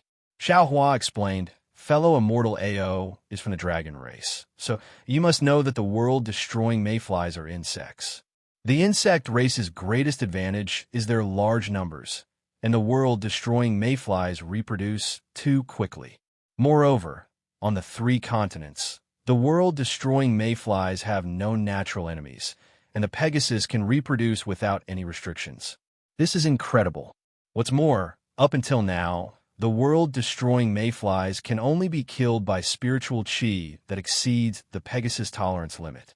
Oh, that day at the Jade Pool. The mayfly that was on the verge of the 10th grade was forced to advance to the 10th grade by this Zhao's spiritual energy. And this time, this Xiao actually saw 2 mayflies that surpassed the 9th grade on the hidden immortal continent. Aside from this Zhao's unique medicinal pills, even this Xiao has no way to kill these mayflies. So, my previous idea of the strange insect king might not be correct. If the lowest level world destroying mayflies devour enough spiritual qi, they can evolve into the king of strange insects. Tens of millions of world-destroying mayflies that exceed the 9th grade. Ao Qian didn't even dare to think about it. He was speechless. Yeah, that's right. Xiaohua sighed and said, I'm at my wit's end. I'll return to the West Sea and prepare to join hands with my Fortune Gate's disciples to fight these world-destroying mayflies. As for whether we live or die, let's leave it to the heavens. Then, Ao Qian opened his mouth and asked, Master Xiao said that the immortal formation is powerful, but aren't these world-destroying mayflies even more powerful? If we can lure these world-destroying mayflies to the immortal formation. Unfortunately, Ao Qian stopped abruptly. After all, even he couldn't find the immortal formation, so how could the cultivators of the 3 continents lure the world-destroying mayflies to the immortal formation?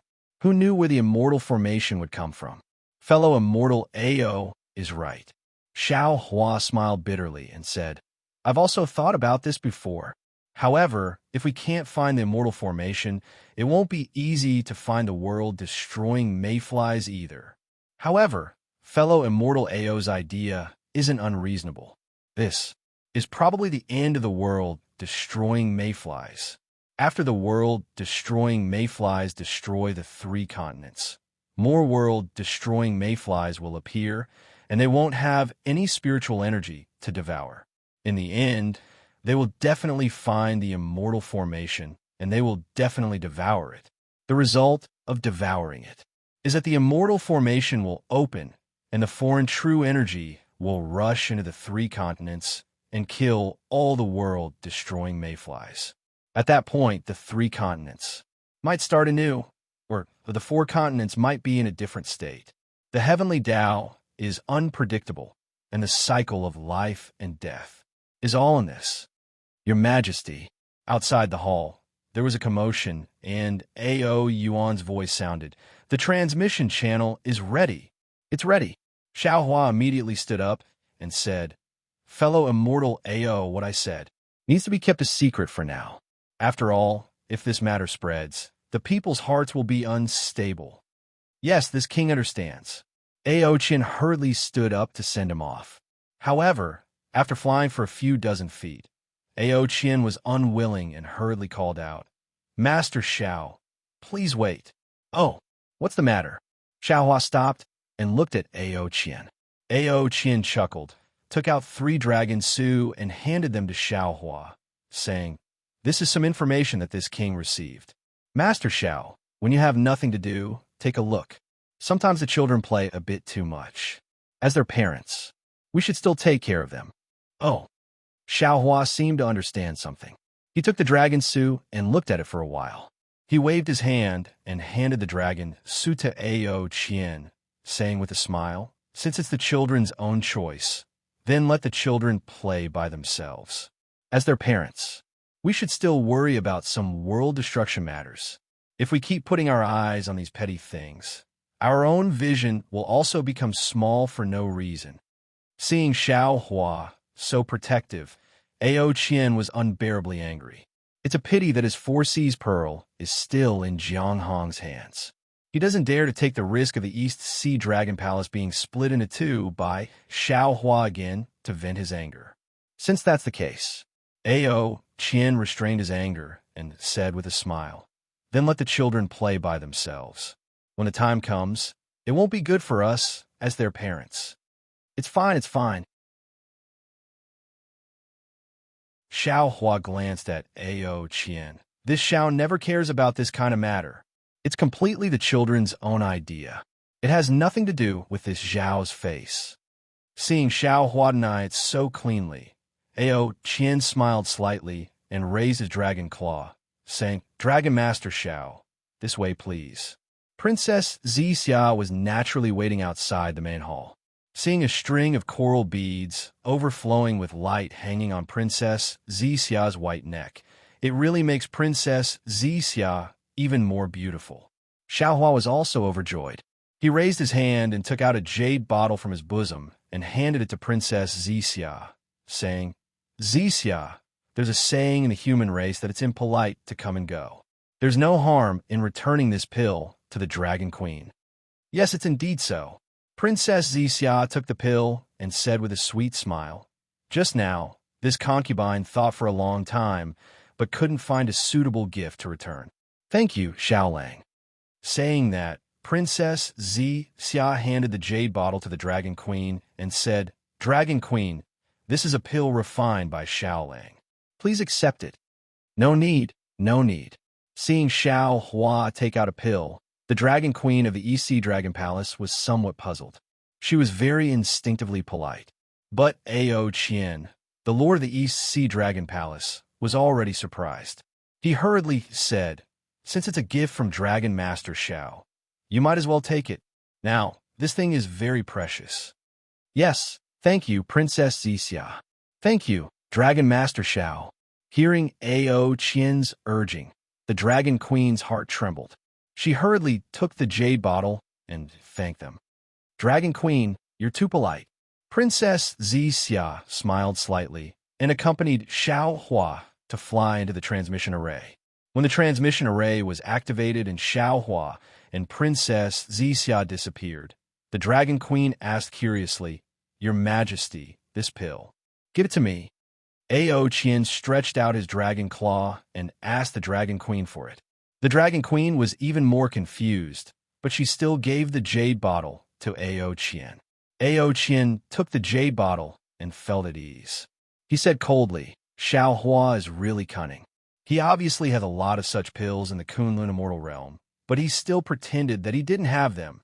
"Your Majesty, what is this pill? Why is it so precious?" the Dragon Queen asked. "AI, this is a life, huh?" Ao Qian waved his hand and led the Dragon Queen back to the main hall. As he walked, he said, "It's not that this king doesn't want to leave it to you, but if this king has no use for this pill, what's the use of it?"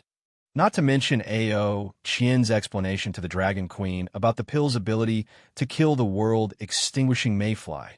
Xiao Hua had used the Eastern Sea Dragon Palace's transmission array to come to the Western Sea Dragon Palace.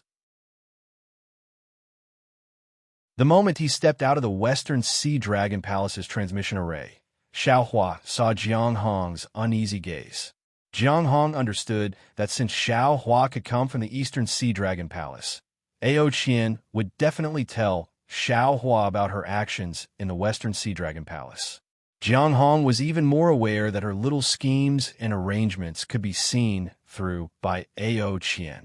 She had killed the Saint River Dragon clan for the Fortune Gate, but also for the Paradise River.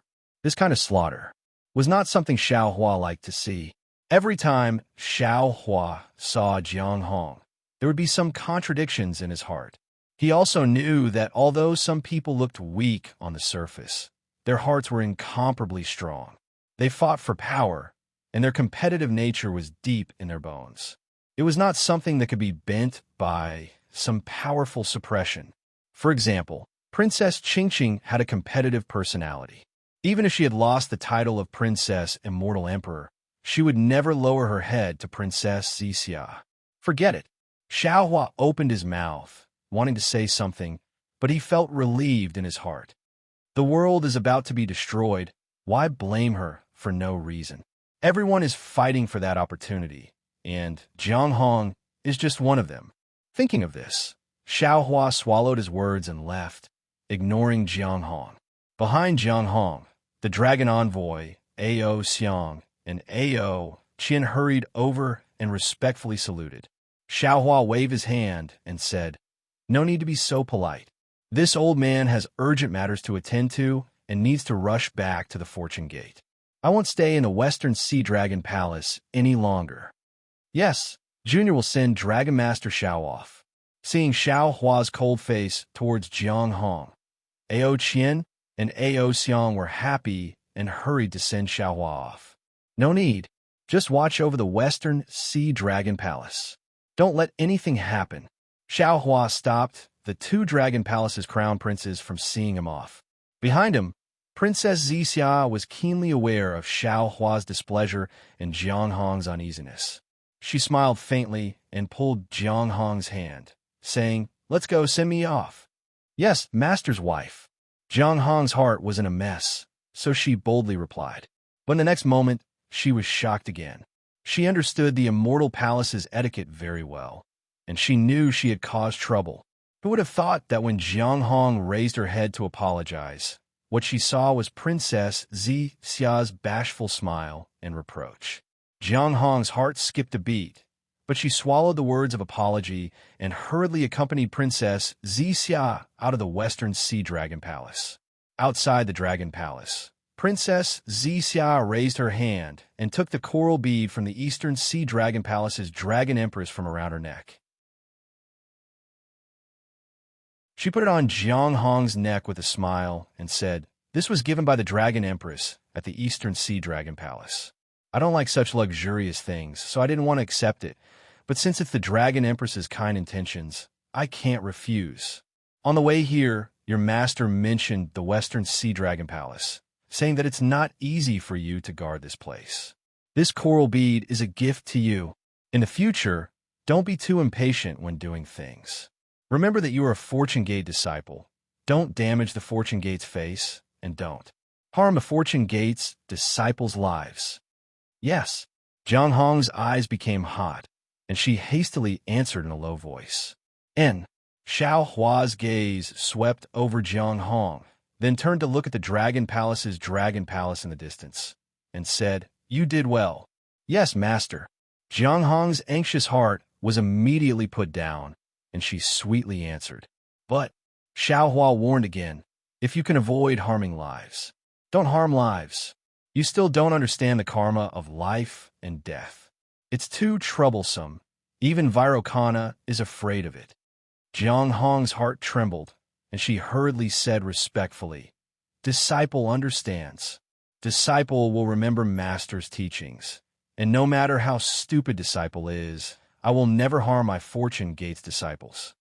Xiaohua didn't dare to give Jiang Hong any more face, nodding his head and preparing to leave the Dragon Palace. Fellow Taoists who like this book, please go to Qidian to subscribe, vote, donate, and thank you for all forms of support.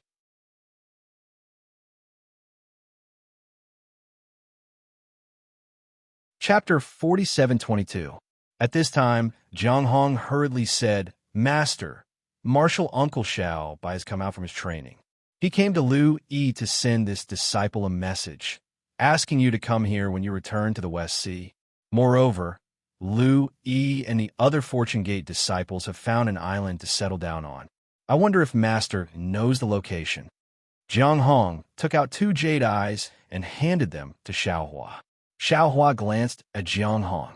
Martial Uncle Xiao Bai naturally referred to the little white dragon, who was personally appointed by Xiao Hua to be the West Sea Dragon Palace's palace master, and also supported by the seven-colored sea god Seashell.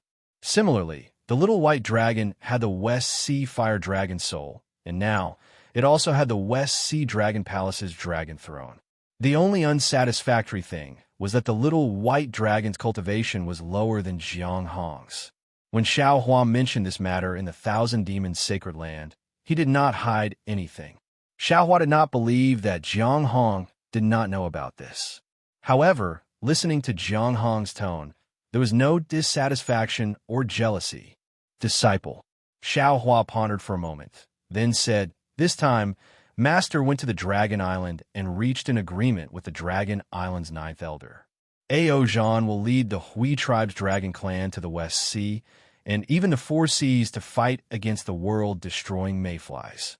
After the battle, if Ao Zhan does not fall, he can enter the Dragon Island's Dragon Palace and become the Dragon Island's 10th Dragon Clan Elder, officially taking over as the Hui tribe's patriarch. You must assist him more." "Yes, disciple understands." Hearing Xiao Hua call her disciple and confirm Ao Zhan's position, Jiang Hong was delighted and bowed respectfully. Xiao Hua did not say anything else.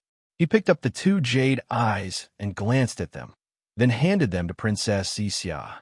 Princess Zixia understood.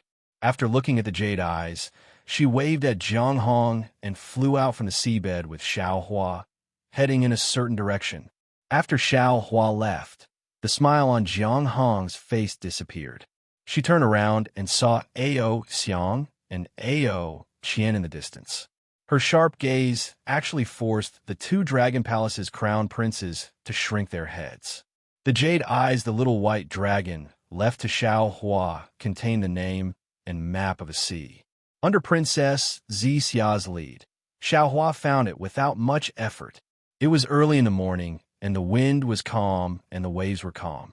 Reefs that looked like bamboo shoots emerged from the surface of the sea. White or gray seabirds were flying in the air. Some seabirds seemed to be tired and stopped on the reefs.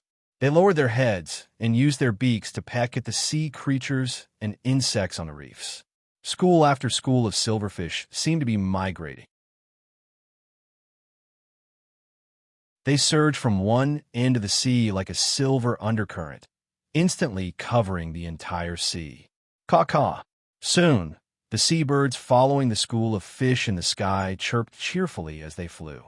They either swooped down to look for food or stopped and landed on the reef to rest. Xiao Hua couldn't help but think of death when he saw the scene of a fish leaping and birds flying away. He shook his head with all his might and shook off those pessimistic thoughts. "Xiao Hua, it's here." Princess Zixia looked to her left and right, then took out her jade pupil eyes to make a comparison, then said to Xiao Hua in a soft voice. However, before Xiao Hua could say anything, Xiao Hua suddenly raised his head and looked in a certain direction. At this moment, a strand of primordial thought swept across the surface of the sea. After it landed on Xiao Hua's body, it immediately retracted. Roar. A dragon's roar came from afar. A huge tricolor dragon stretched its body and stepped on the clouds. Huh, why isn't the little white dragon here? Princess Zixia was a little dazed, but Xiao Hua looked at the huge dragon with a frown. Husband, when did you come out of seclusion?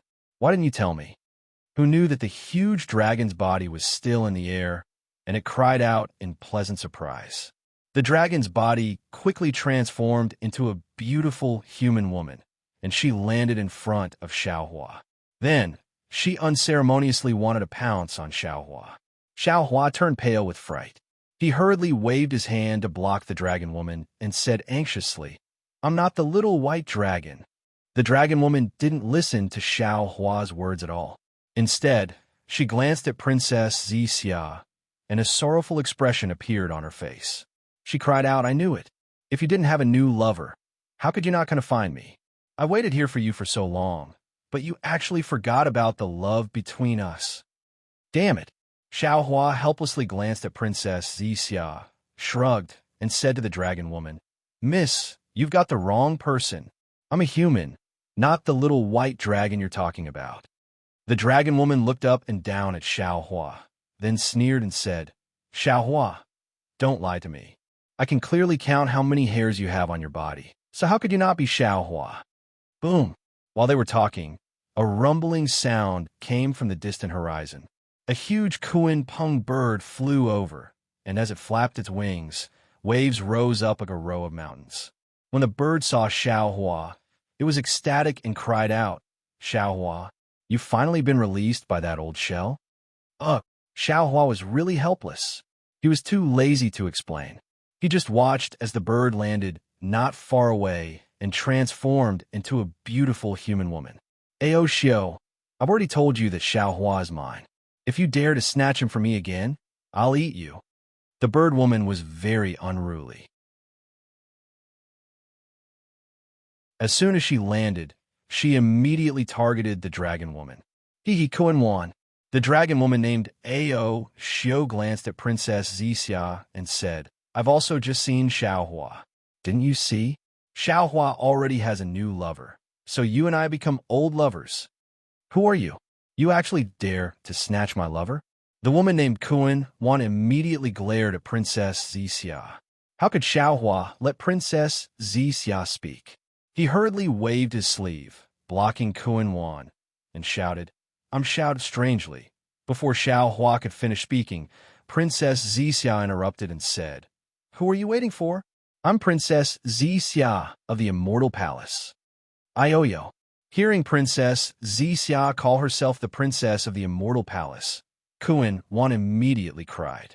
She pointed at Xiao Hua and said, Xiao Hua, you heartless thing, you actually hooked up with the Princess of the Immortal Emperor. Do you still want me? Do you still want our child? Princess Zixia glared at Xiao Hua and said angrily, Look, you expose yourself? You're too fickle. You actually have a family outside behind my back? What? Xiao Hua didn't know whether to laugh or cry. What are you talking about? Woo-woo. Before Xiao Hua could figure out what trick Princess Zixia was playing, he heard a hurricane from another direction and the waves surged again. A sea beast as tall as a mountain rushed out from the bottom of the sea. When Xiao Hua scanned it with his origin sense, he was delighted.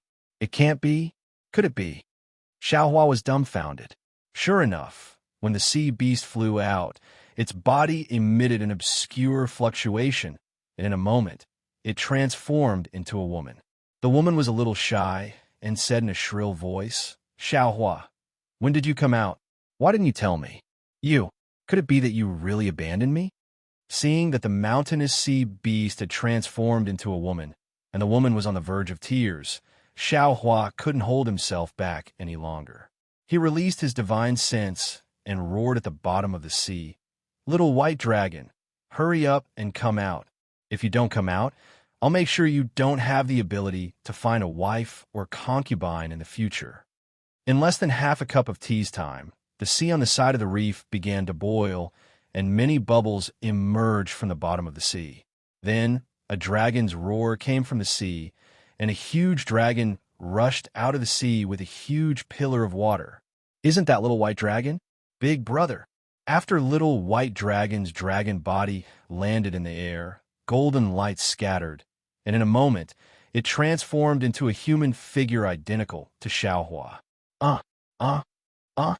Seeing two identical Xiao Huas, Princess Zixia covered her mouth and looked at Xiao Hua and Xiao Bai in disbelief.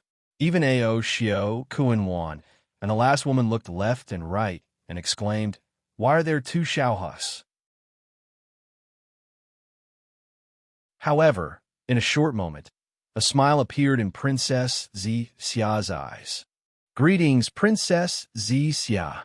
Little White Dragon ignored the three women and saluted Princess Zixia politely. Xiao Bai, please rise. Princess Zixia did not dare to slight Xiao Bai and hurriedly returned the salute with a smile. I've heard from Xiao Hus that you and he are brothers who have gone through thick and thin together. Moreover, you were suppressed in the 1,000 Demons' sacred grounds for several hundred years because of him. We're all family. No need to be so polite.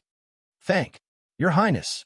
Xiao Bai thought for a moment, but did not dare to be rash, and addressed her as Your Highness. Then, Bai waved his hand and said to the 3C tribe women, "Quickly come and greet my big brother, Xiaohua, Taoist Master Xiao. He is the Fortune Gate's great lord. This is the immortal emperor's 9th princess, and she is my big brother's lover. Greetings, Taoist Master Xiao. Greetings, sister-in-law." The 3C tribe women hurried over and bowed. Seeing that Princess Xia was unwilling to say more, Xiaohua raised his hand and helped the 3C tribe women up. Looking at Princess Xia's smiling face, he asked curiously, "What's wrong? Could it be that you can tell who is Bai? And who is this Xiao? Not to mention these women. Even the Mahavajrana, revered Buddha, wouldn't be able to tell if he didn't have great divine abilities. Others might not be able to tell, but how could this concubine not be able to?" Princess Xia chuckled. This Xiao doesn't believe it. Xiaohua glanced at Bai, and both nodded. Their figures flickered, crossing each other several times in the air, and landed on the ground with smiles on their faces as they looked at Princess Xia. Who would have thought that Princess Xia merely glanced at them, and then said to Ao Xiao and the other two, "Wait and see. Who is your husband?" Ao Xiao and the others looked at them, but did not dare to blindly recognize them, and shook their heads. Princess Xia smiled and pointed at one of them, saying, "You are Xiaolang?" "No way." Xiaohua was really surprised. He flew in front of Princess Xia and asked, "How did you do it? Do you even need to ask?" Princess Xia rebuked. "Could it be that you forgot about the grass?" Even Taibai, Jinxing, and Nanwadaji, Manjushri couldn't tell who was real and who was fake, but she could. There was no other reason. It was that kind of hatred. And you and little white dragon together, although you two look exactly the same, but because of love, this concubine can naturally easily tell who is the real one. So that's how it is. Little white dragon snorted coldly and scolded Ao Xiao and the others. "It seems like you don't care about this concubine at all." Xiaolang, Xiaolang, Xiaolang. The 3C tribe women were very anxious and hurriedly helped little white dragon from 3 directions, saying, "This concubine really loves you. This concubine can't wait to cut off her own flesh for you to eat. What's the use of eating your flesh? Even this concubine can't tell who is the real one. What do I need you for?" Little white dragon scolded and pushed the 3 beastkin women away. Cough, cough. Xiaohua coughed and glared at little white dragon. He thought of Jade Wave and that conch woman again. Really a disgrace. Little white dragon scolded and said to the 3C tribe women, "Why aren't you leaving? Wait for me to finish talking with Big Brother, then I'll go find you." "Yes, Xiaolang." The 3C tribe women happily agreed. After saluting Xiaohua and Princess Xia, they hurriedly flew away, fearing that any one of them would anger Little White Dragon. After the 3C clan women left, Xiaohua wanted to say a few words, but when he thought about how Bai was from the Dragon Clan and was completely different from the Human Clan, he swallowed his words and asked, "Bai, you call me over, is there a reason?" "Big Brother." Little White Dragon couldn't hide the joy on his face, and said with a smile, "The restriction in Little Brother's mind has been broken by the old ancestor. Little Brother's memory has been restored." "Haha, congratulations." Xiaohua was also overjoyed and said, "I knew that the 7-colored sea god shell would definitely have a way to break the restriction set by Bei Ming. Yes, the old ancestor said that this restriction is a secret technique of the Shell clan's royal family. Other than her and Bei Ming, I'm afraid that no other demon or human race in the 3 continents can break it." Little White Dragon nodded. "Your origin, Bei Ming's origin, you also know about it?" Xiaohua thought for a moment and asked, "The 7-colored sea god Shell must have asked you." "Yes." Little White Dragon nodded again and said, "However, although Little Brother's restriction was broken at that time, my memory had not completely recovered, so I didn't tell her about it. And, if you can, you should still tell her." Xiaohua smiled. "Otherwise, she will think too much." "Yes, Little Brother knows." Little White Dragon smiled and took out a jade eye and handed it to Xiaohua. "This is what Little Brother remembered about the 10,000 demon realm. Big Brother, take it." What I need this for? Xiaohua waved his hand and said. Little White Dragon thought for a moment and replied, Big Brother is right. There is no space passage from here to the 10,000 demon realm. This jade eye is useless. Even if Little Brother knows the space vein that Senior Bei Ming used to go to the Dawn Rain continent, it is useless. What? Xiaohua was shocked and said anxiously, From the 10,000 demon realm, there is a space vein in the Dawn Rain continent. Yes, there is a one-way, unstable space vein. Little White Dragon nodded. Bei Ming went to the Dawn Rain continent from that space vein.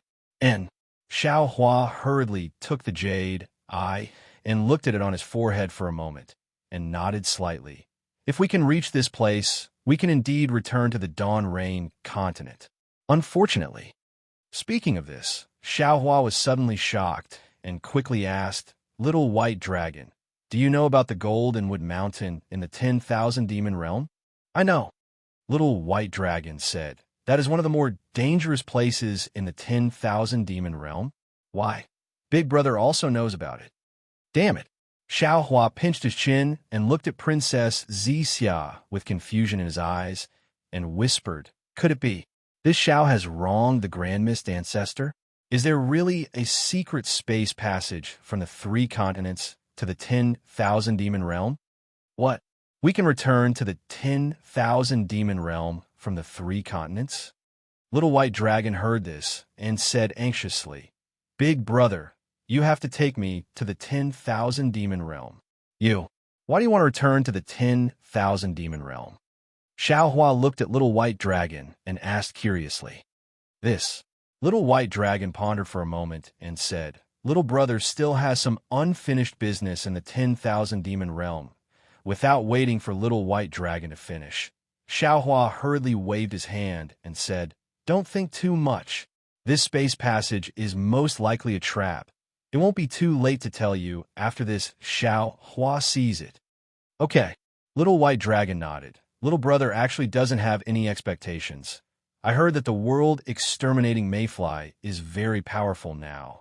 If there's a space passage, the Ancestor and the others would have left through it. How could they still be here? But, Big Brother, if there's really a space passage, you must tell me. Hearing the Little White Dragon's words, Xiaohua's body trembled again.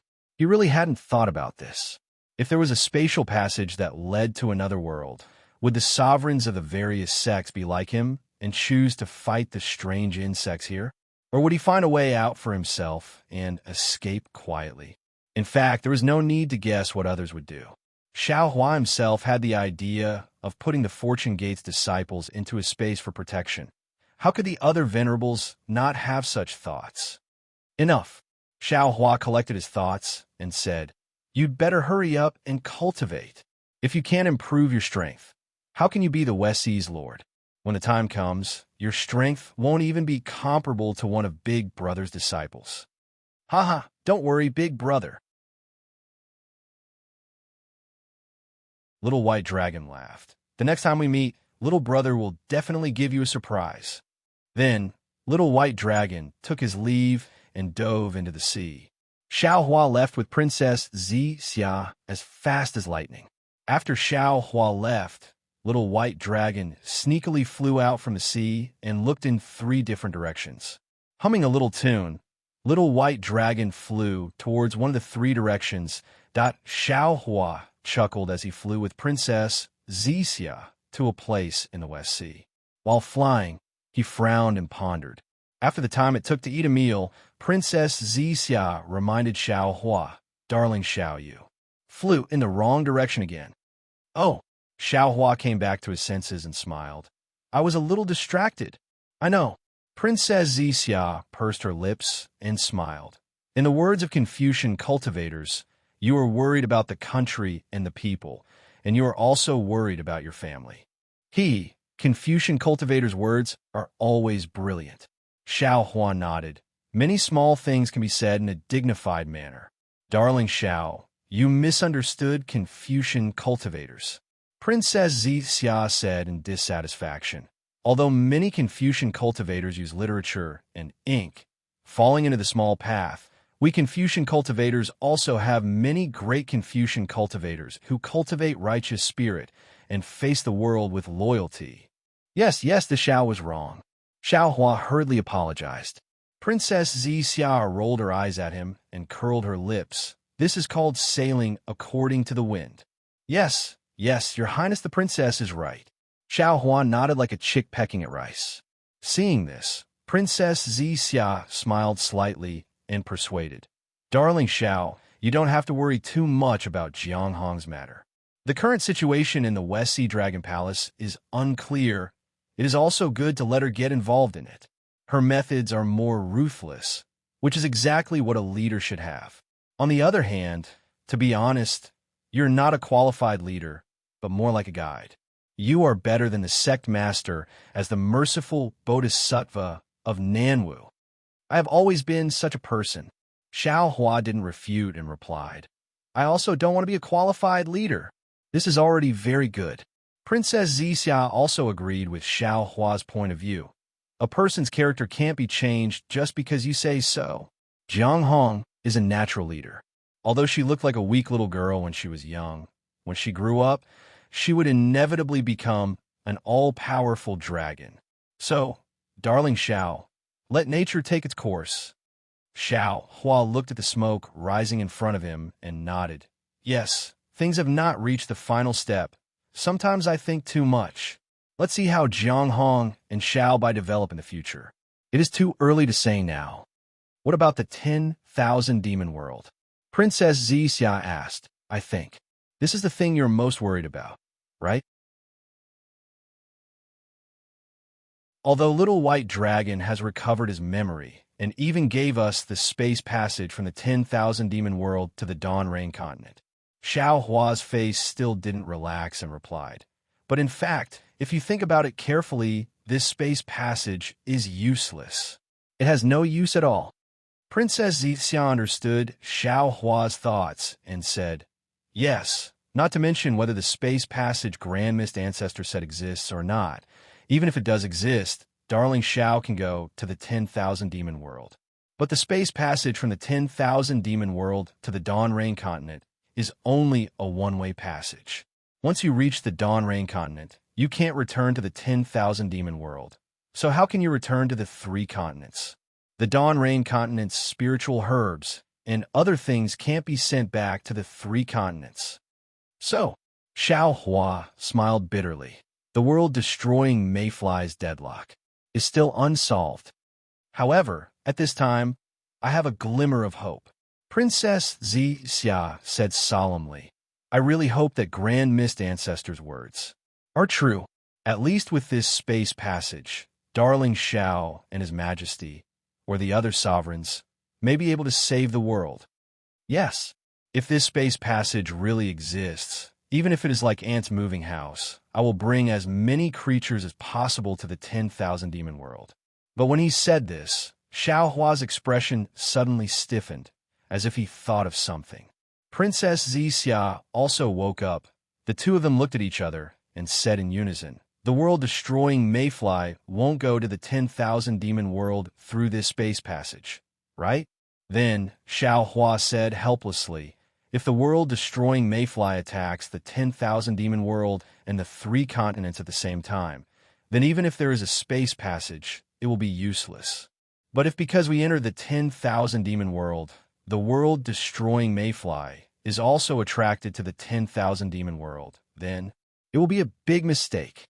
So, Princess Xia gritted her teeth and said, Even if there is a space passage to the 10,000 demon world, we must be careful, very careful. As she spoke, Princess Xia looked ahead and pointed with her finger. The Yuanxi Reef Plain is up ahead. If you don't fly in the wrong direction, you will arrive in half a day. Xiao Hua looked at the sky, then at the surrounding sea. He really couldn't understand how Princess Xia could tell.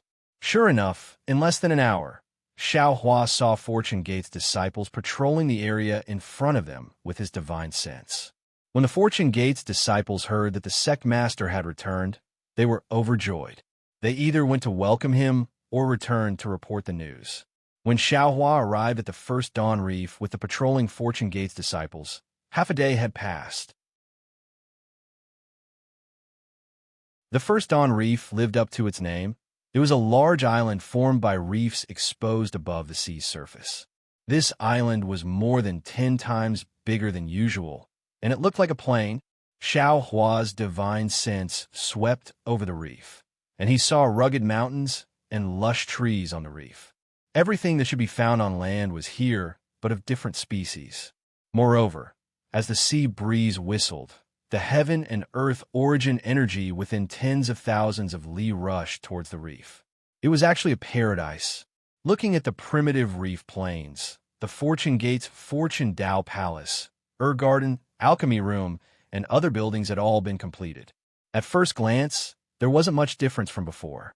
Even the capital star array that protected the reef plains was the capital star array that Xiaohua was familiar with. If it weren't for the salty sea breeze and the lack of the soaring Dragon Mountain Range's lofty peaks, Xiaohua would have thought that he had returned to the soaring Dragon Mountain Range. Welcome back to the Fortune Gate's Palace, Sect Master. Without waiting for Xiaohua to withdraw his divine sense, Celestial Being flew out from the capital star formation on a cloud, followed by Lu Yi, Wang Yifei, and the other disciples. Before Xiaohua left the soaring Dragon Mountain Range, he had entrusted the Fortune Gate's disciples to Celestial Being and Taoist Yin. Later, Taoist Yin had followed Lu Yi to the West Sea, leaving Celestial Being behind. Later, Taoist Yin had met Xiaohua at the West Sea Dragon Palace, leaving Lu Yi and the other disciples behind to accompany Xiaohua to the Dragon Island. Later, Xiaohua had gone to the Thunder Monastery, and Taoist Yin had stayed in Xiaohua's space to comprehend the information he had obtained in the True Dragon Palace. At this time, Celestial Being had followed Wang Yifei and the other disciples to the first Dusk Reef Plain. Thank you for your trouble, fellow Taoist. Xiaohua bowed. You're welcome. Although Celestial Being had lost his humanity, he still returned the greeting.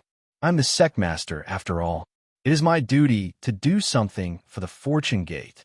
Fellow Taoist, please enter the new Fortune Gate Palace. All right. Xiaohua nodded and said to Lu Yi and the other disciples, Master will report to you after entering the Fortune Gate Palace. Yes, Sect Master. The group of disciples answered in unison. Xiaohua led the group of disciples into the Fortune Gate Palace. Princess Xian naturally followed by En and the others, not wanting to pry into the Fortune Gate's affairs. Standing on top of the Fortune Gate Palace, Xiaohua looked at the prepared jade chair and smiled faintly. With a wave of his hand, he took out the Fortune Throne. The dark golden throne landed on the Fortune Gate Palace's high platform. Boom! A thunderous rumble resounded as a 7-colored ray of light shot out from the throne. The ray of light shot out from the top of the Fortune Gate Palace and pierced into the blue dome of heaven. Along with this ray of light, a domineering aura that could pierce through the heavens was emitted from the throne, enveloping everything within 1,000 zhang radius. This was originally an overseas phenomenon that could easily change. Now, it was even more turbulent. The tearing dark clouds were like galloping horses, like a horned dragon, and also like a myriad of beasts worshipping them as they danced in the sky.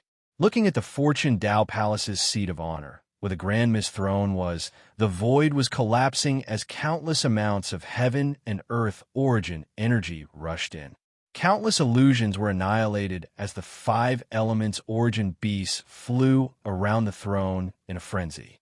Witnessing the phenomenon of the throne and its domineering aura, all the Fortune Gate's disciples were dumbfounded.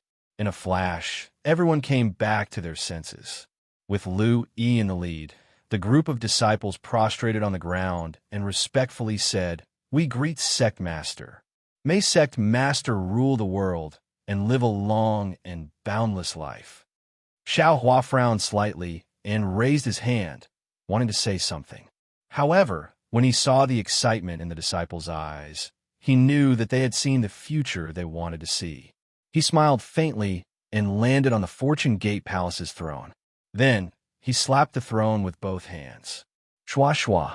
The 5 elements origin beasts danced to the sides, and another 8 thrones appeared.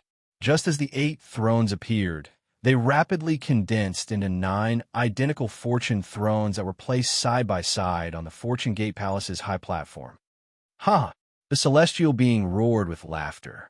He looked around and picked a throne to sit on, while Xiao Hua slapped the top of his head. Boom! A pillar of lightning shot up into the sky and merged with the 7-colored ray of light. The originally turbulent blue dome of heaven immediately calmed down. Even the sea within 1,000 li of the pillar of lightning's descent was calm and tranquil. Stand up. Xiao Hua raised his hand and waved, and all the disciples stood up. Secmaster. Lu Yi chuckled and asked, "What is that thing you're sitting on? Why does it have a natural domineering aura that makes others submit?" Disciple heard Jiang Hong talk about the dragon throne of the dragon palace of the 4 seas. Could it be that this throne is comparable to the dragon throne of the dragon palace of the 4 seas? Xiao Hua nodded and said, "This is the primordial chaos throne that I obtained when I participated in the Jade Lake gathering at the Lingyun Side Hall. It is said that it belonged to the ancient Dao Gate and was suppressed under the Jade Lake by the Eastern Sea Empress. I don't know its origin, but it doesn't seem to be inferior to the dragon throne of the dragon palace of the 4 seas, or even immortal Emperor Go Chen's golden throne. After I obtained it, I changed it to the Fortune Gate Palace. Congratulations, Sect Master." Lu Yi and the others were overjoyed and congratulated him. "Forget it." Xiao Hua smiled and waved his hand, saying, "Although this thing has an extraordinary origin, it is still a minor Dao. It is incomparable to the grand Dao that you all have comprehended. Don't be fooled by this so-called domineering aura. Focusing on the heavenly Dao is the right path." "Yes, this disciple understands." Lu Yi and the others answered, and then explained the process of moving to Xiao Hua. Xiao Hua nodded inwardly. From then on, other than the Xiao country's Fortune Gate's disciples guarding the Fortune Gate, there were also disciples from the 3 mainlands who were building transmission arrays for the demonic beast race, Confucian cultivators, and Buddhist sections. All the Fortune Gate's disciples moved to the Yuanxi Reef Plains, and the Dao Gate's foundation in the West Sea had taken shape. "What about the Grand Mist Ancestors' Sky-Bearing Palace?" Xiao Hua asked in a low voice. Reporting to Master, Lu Yi smiled and said, "Senior Brother Fu is in charge of the Sky-Bearing Palace. This disciple did not interfere. However, after hearing the news from the Luoyang Merchant Union and Star Plucking Pavilion, the Grand Mist Ancestor brought some disciples to the West Sea. A few days ago, some of their disciples came to visit, and this disciple sent people to take a look. They chose a small island, and it's quite a distance from our Fortune Gate. It seems the Grand Mist Ancestor is not planning to stay there for a long time." Xiao Hua's eyes narrowed slightly as he looked at the rippling waves in the distance, and said coldly, "You could defy heaven's evil, but you can't survive the evil you bring upon yourself. I hope the Grand Mist Ancestor will not challenge this old man's bottom line." This disciple also thinks the same. Lu Yi smiled and said, "This disciple feels that the most important thing right now is to exterminate the strange insects. Fighting for power is meaningless. Only after we survive the calamity will everything have meaning." "You're right." Xiao Hua smiled and nodded. "When you say it, say it. This, if you have the chance, you must mention it to Jiang Hong." Lu Yi's face turned red, and he hurriedly bowed and said, "This disciple understands. I'm sure all of you know how powerful the strange insects are." Xiao Hua's gaze swept over the group of disciples, and he asked, "What do all of you think?" As if they had already come to a conclusion, none of the disciples took the initiative to speak, and their gazes fell on Lu Yi. Lu Yi smiled and said, "Master, this question seems to have been asked many times on different occasions. In the ruins during the war against the devil race, in the desolate mainland before the calamity, in the soaring Dragon Mountain Range's Fortune Dao Palace, when the Confucian cultivators were pressuring you. You've asked about all of them. Now, The three mainlands are besieged by the strange insects, and when the world is about to be destroyed, you're going to ask again. In fact, before Master came back, we disciples had already discussed it, and all of us said that Master will ask again. Sure enough, as disciples expected, Master will ask again. Master, this disciple doesn't know why Master doesn't believe in disciple sincerity and loyalty time and time again. Whether it's a test or for Gu Shijio's sake, Master can rest assured. Since Master is our three mainlands' great merciful Bodhisattva, you have the three mainlands' billions of lives in your heart. Then, Master, as your disciples, even if we don't have your kind of compassion that ordinary people can't reach, we still have the awareness to protect the three mainlands that gave birth to us and raised us. Whatever Master wants to do, we will definitely support, even if we have to shed our blood. Even if our bones are crushed, we won't be afraid. But Master, please don't ask this kind of question in the future. Huh? Xiao Hua clapped his hands and laughed. This Zhao's disciple, and only this kind of disciple, is worthy of the title of Fortune Gate's disciple. Many thanks for Master's praise. Lu Yi and the other disciples bowed respectfully. Lu Yi, Wang Bianfei, Yu Zhongquan, Chang Yuan, Zhai Xingzi, Gong Shuisen. Xiao Hua casually picked a few disciples and said with a smile, "The reason Master mentioned it again is not because I don't believe in you, nor is it to test you, but because you don't know what kind of strange insects you're facing. You only know how powerful these strange insects are, but you don't know their origin." Facing these disciples who were prepared to sacrifice their lives for the three mainlands, Xiao Hua didn't hide anything. He told them the origin of the red mayflies and the four mainlands matters in detail. There were even many things that Xiao Hua didn't tell the Dragon Hall elders and the Thunder Monastery's Vairocana Buddha. After all, they were the backbone of the battle against the red mayflies, so they had the right to know. Contrary to Xiao Hua's expectations, Lu Yi and the other disciples turned pale with fright, but in the next moment, they looked at each other with a smile on their faces. They calmly looked at Xiao Hua as if nothing had exceeded their expectations. After Xiao Hua finished, Lu Yi said, "Master, although disciple didn't know the origin of these strange insects, and didn't know they were the red mayflies from the upper realm, disciple hurried to rush to your rescue." However, when this disciple saw Master in such a hurry, leaving your disciple behind in the soaring Dragon Mountain range, and making us come to the West Sea from the hidden immortal continent, we already understood that this strange insect disaster is definitely comparable to the danger we encountered in the great desolate continent that day. Therefore, what you said was not beyond our expectations. Xiao Hua looked at these disciples, and his heart was filled with emotion. Unknowingly, these disciples were no longer the same as when he first met them. They had long since become figures who could take charge of the three mainlands. Their backbones had already become the pillars that supported the three mainlands. He had truly underestimated them. But, Xiao Hua still said, this time is different from before. When we were in the ruins, we could leave and Master could guarantee your safety. On the primitive continent, you wouldn't be in too much danger. Even if you were to be killed, Master would still protect you. But this time, I'm afraid we can only stake everything and fight against the red mayflies. Master won't be able to protect you anymore. Since there's no way out, then there's no need to hesitate. Lu Yi smiled. Of course you can. But the other Fortune Gate disciples. Xiao Hua raised his hand and pointed at Lu Yi and the others. Just as he was about to speak, he swallowed the rest of his words. Even though Shenhua Continent was in his space, on the surface, Shenhua Continent was in the Kunlun Immortal Domain, and the Kunlun Immortal Domain was the Kunlun Mirror Space.